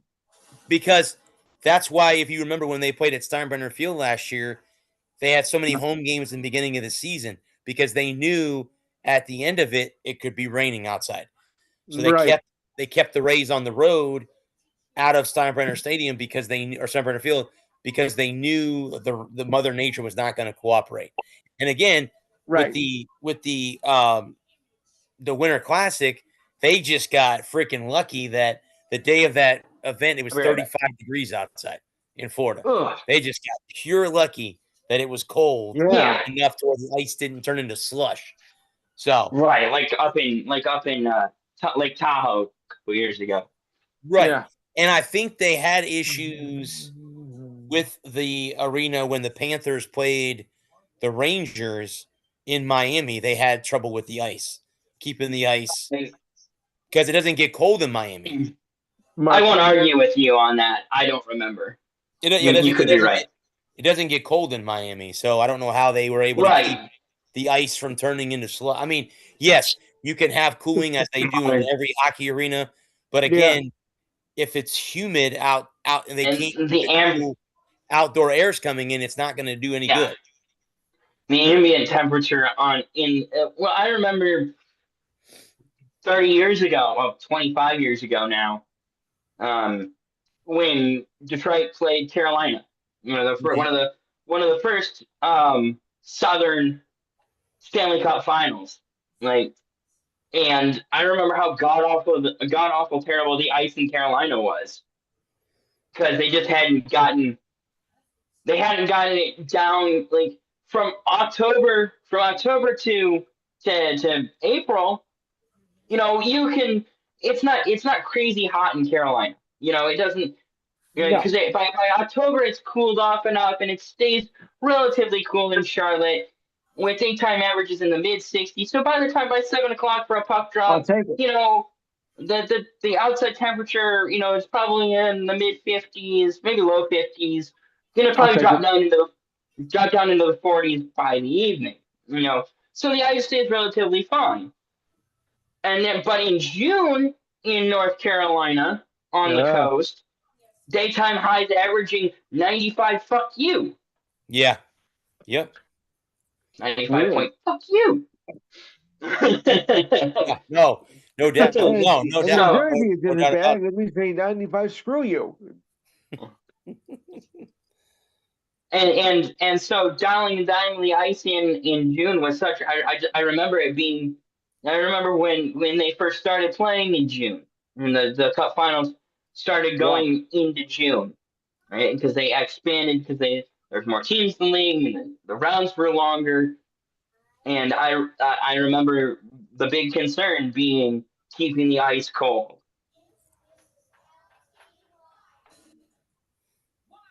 So, with the new stadium that Tampa Bay is, if it's one of those retractable dome things that are super popular now, keeping the ice cold is going to be a lot easier. Because, like you said, with the ambient air, with the air swirling around, if that air is 50 or 60 degrees, keeping the ice cold. Yeah, because the average temperature, I think, in February here is not very cold. I think it's in like the low to mid 60s. I mean, not cold enough to keep ice from turning into mush, slush. Yeah. So, especially if you've got 36 of the most talented ice hockey players in the world. Correct. You want mush? You can go to Buffalo. You can go to Detroit. You can go Boston. I mean, that's all mush right there. You can come here too. Yeah, it was very, very interesting that they just got lucky that it happened to be cold enough that day to keep. And then I remember when I went to a Rays game, or not, it was a USF game, and the NHL, one of the NHL guys was there, and he was talking. They had a press conference in like the back hallway, and he explained how they were going to keep the ice covered so that it didn't melt in the heat prior to the game. And then they said, well, we don't have to because we could take it down the night before because it's going to be 35 degrees outside so it's not going to hurt anything. And it ended up working out pretty well. And then the funny thing about that is going to Lightning games, the jerseys that the Lightning wore were the special ones for the game. The Lightning only ran one go around of those jerseys, and they sold out, and now they won them, and now you can't get them because they sold all of them out. So they goofed on that because big time goof on whoever. Oh, let's just go ahead and only do one run of these, and then once the run, that's it. So we're not going to keep them all year round when people want them. So if you didn't get them either at the game or shortly after the game, you're SOL. I got a hat. So I'm happy with the hat. I wasn't going to spend $200. I mean, yes, the jersey was kick ass, and I would have kept my jersey with no name on the back. So because I'm not going to put a player on there, and the player gets traded or leaves. So I'm not. Either I put my name on the back of it. So that would be what I would do, and leave it at that. I mean, unless I put like Cavier or St. Louis or somebody that's retired on the back of it, that's a different story. Or Dave Vanderchuk, somebody like that who was part of our first 4. You could do something like that, but then people look at you, we're like, oh, they don't play with the team no more. Well, no shit. They never wore that jersey. No they shit. Never wore that jersey. But 4 and 26 are in the rafters, and 91 and 77 will be up there soon. So it's over. That's it right there. So, but yeah. So there was news today that the county had softly approved funding, and again, that's what the fans want to hear. So, I wouldn't be rushing the building process though. Well, let's say even if they do get fully approved, the construction is going to have to start this year, because if it doesn't, you're looking at 3 years for a stadium to be built? At least 2 years, get a stadium built. And let's say they want to do that battery thing, you're looking at 3 years. So now that's 2029. I don't even know when the lease is up at Tropicana Field for them to get out of that. But I already know that the city of St. Pete already has plans to build on that land. So I think they re-up. They re-up Tropicana Field in 25 for 2 years, right? Bud. I think so. Yeah. But the plans of the stadium being done in 28. Correct. You are correct. Yeah. And now it's not. They would have to start here soon, putting the building together, and then again, you're taking land from a college, so you're going to have to move that college somewhere else to put that land together. So, yes, they got the funding, they're getting it approved, but on the flip side, they still have a lot of work to do prior to even getting shovels in the ground to even get it kicked off. So, and the other thing that's looming is a lockout. And see, yes, do you guys think in a way that helps with no baseball being played? In a way, you could say, but we had a lockout, so Tropicana Field, we can put one more year on there because we technically didn't play. That makes sense. I'm just throwing that out there, being a optimist and saying, do you go to Tropicana Field and say, well, we didn't play in 2027 because there was a lockout? It depends. It depends. I mean, but you already say that land has been claimed. The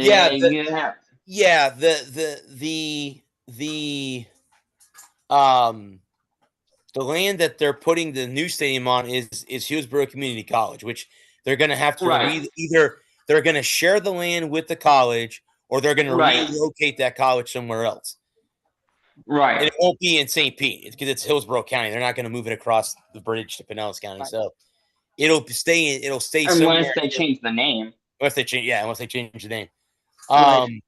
Then Tropicana Field sits in what they call the gas district. And what it was is when Florida was developing, that was all the gas plants were in that area. And they stuck the field there. And again, a lot of people don't know, but that originally is where the Lightning played before they moved to Tampa. It was called the Thunderdome. Mm-hmm. You can look it up on Google. Just type in Thunderdome. It'll show you what it looked like inside before the Lightning moved to the Ice Palace, which is now Benchmark International Arena. But when they moved over there, it was called the Ice Palace. I think they should have just kept the Ice Palace. I really did. Yeah. You could put, you know what, just say Benchmark International Arena or Benchmark International presents the Ice Palace. You could still have a sponsor, but keep the arena called the Ice Palace. That was just my opinion. Easier to say. But I even covered the East-West Shrine game in that building. Converted it into a football field. So now they were able to take the clay away because it's turf. They were able to cover that clay up so you didn't have the clay on the football field. So that was the difference between Candlestick Park and the Oakland Coliseum, where the Raiders and Niners played back in the 90s. You know, you had that, and you know, I agree with you. You should be able to separate the two. You shouldn't have, you know, baseball and football being played on the same surface. Well, because now if you want a real bad answer, let me tell you something. You have to go back to 74 and 75. For us in New York, we had the Mets, the Jets, and the Yankees all playing at Shea at the same time. Wow. Okay. Well, Yankee Stadium was being rebuilt after the 73 season, so they had to go to Shea to play their home games. So you want to talk, and then of course you have the Jets went. So you want to talk about a mess of a field, you know, with the Jets, Mets, and Yankees all playing at the same time. I mean, like, holy crap! Yeah. When did the Jets move to the Meadowlands? 82. 80s? Well, I didn't know that. Season. I did not know they had played at Shea. Okay. Mm-hmm. Yeah, because they originally played at Shea. Yep. Because the Meadowlands weren't built until 82, right? That's right. The Giants play at the Polo Grounds? Yes. Dodgers played at Ebbets Field.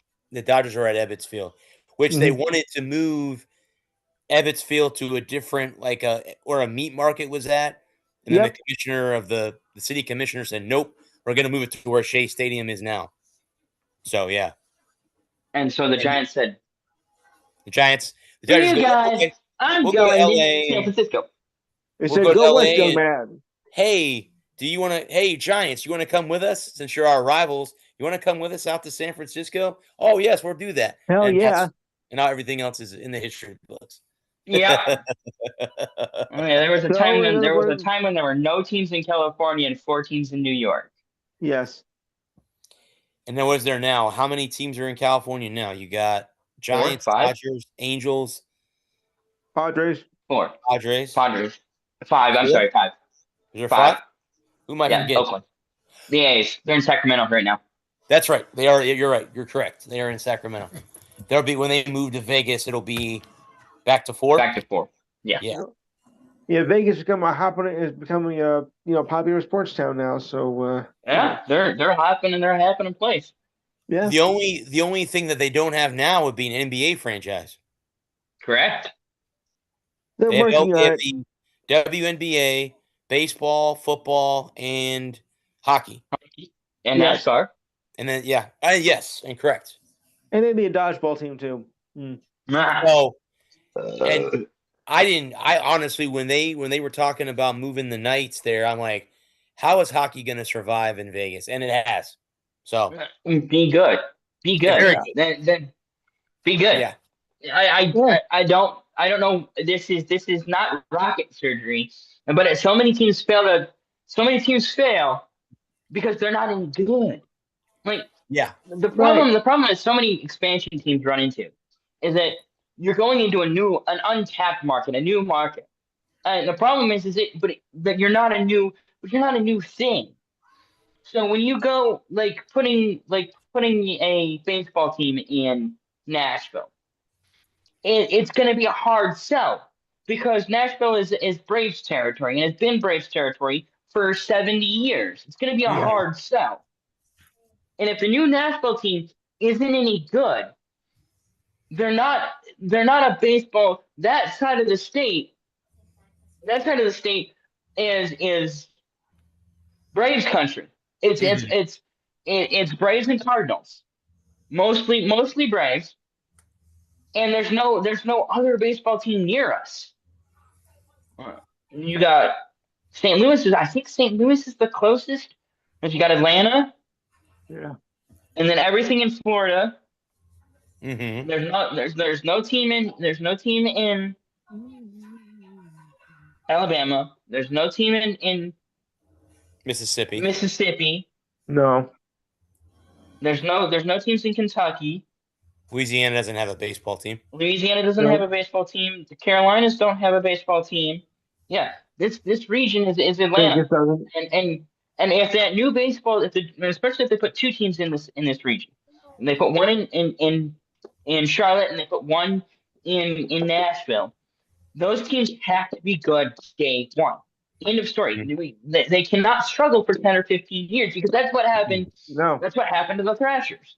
That's what happened to the Flames. Because especially the Thrashers, all the hockey fans down here that grew up north and moved down here, their dads were Bruins fans, were Flyers fans, were Rangers fans, were Wings fans, were all those and Blackhawks fans. Everybody that came south as the jobs came south, as the automakers moved out of the Midwest and started building factories down here, and everybody that came down here and with the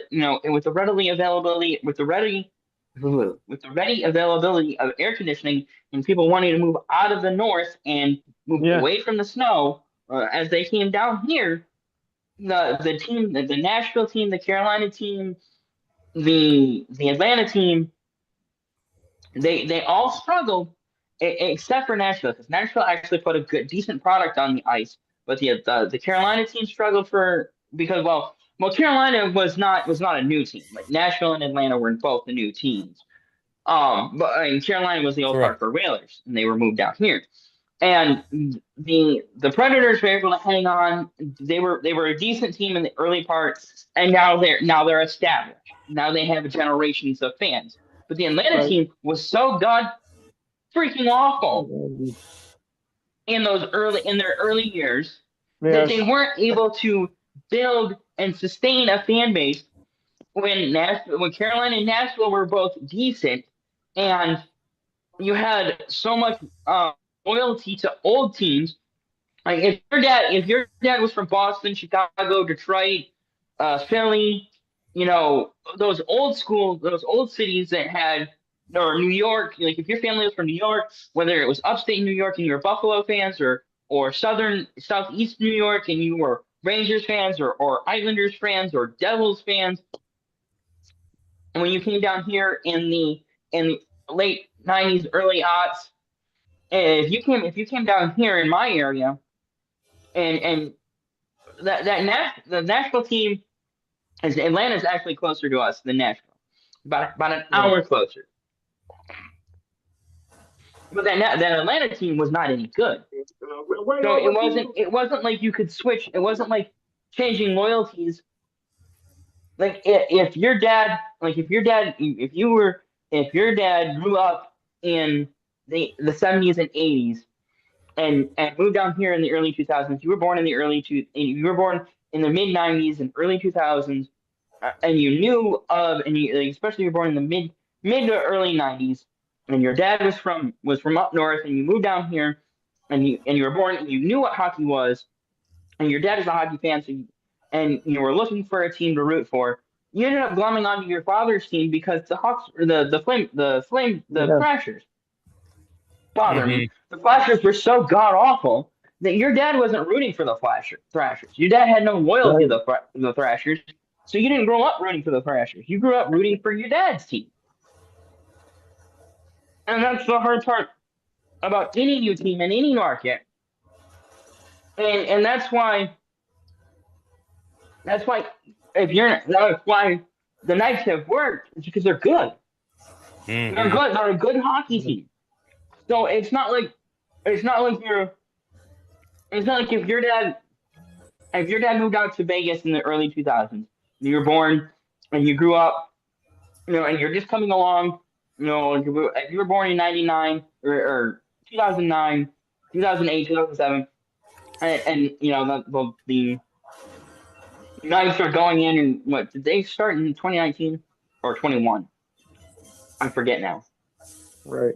I think they're I think 18. 2019. I think that's when they started because they've already got a Stanley Cup already. So yeah, their inaugural season was the 2018-2019 campaign. correct. Because they played St. Louis in 2019 in the summer of 2019 and lost to the Blues, and then they won in 21. Correct. Yep. They've already got a Stanley Cup on their resume already. Yeah. So yeah. And that's it's not like it was in the 1940s and 50s when leagues were first coming around, and they were the only game in town. Mm-hmm. That's why the Packers have been in Green Bay for as long as they've been, from day one. Like the football didn't have to compete with anybody in Green Bay, and correct. So they're the only game in town, and that's why so many other teams move, is because like in the mid '80s, and that's why they moved. That's why the Colts wanted to move out of Baltimore and move to Indianapolis, because they'd be the only team in town, so they'd be the only game in town, and so they weren't competing with the Colts, or not the Colts, the Orioles. Correct. You guys want to call it a show there? All right. That's why I stopped talking. We'll talk about your show, bud. All right. Enhanced Sports Show, Saturday, 4 to 6 p.m. Eastern Time. Number is 512-543-4662. Yeah, we'll cover the NFL schedule. I don't know how much we're going to cover of it, but we'll cover as much as we possibly can. We'll continue our coverage of the NHL and NBA playoffs.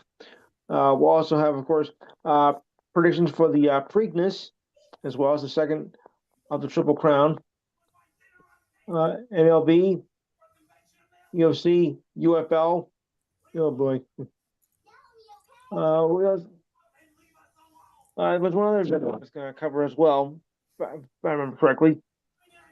Of course, we'll also have your thoughts and comments this week in sports history. Feel good story of the week, and of course,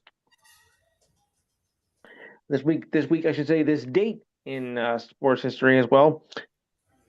Number to call is, of course, 512-543-4662. Again, 512-543-4662. Remember that to, of course, like and share the page. And we're also on Facebook Live. Like I said, we had another one to cover. Let's see, we got the NFL schedule. There was something else. I'll find it, of course. All right. So again, I want to thank these two gentlemen for making this day so great. We will be back next Thursday at 8:00 on the dot as well. I want to thank the men and women of our armed services and our first responders. Thank you for doing what you do. We would not be able to do what we do if it wasn't for you. This has been the Walker Report. We are part of NGSC Sports, guys. Remember the website? It's ngscsports.com for all your current sports content. Until next Thursday, I am the sports star Bradley Walker. Peace. Good night. Got Prince End it.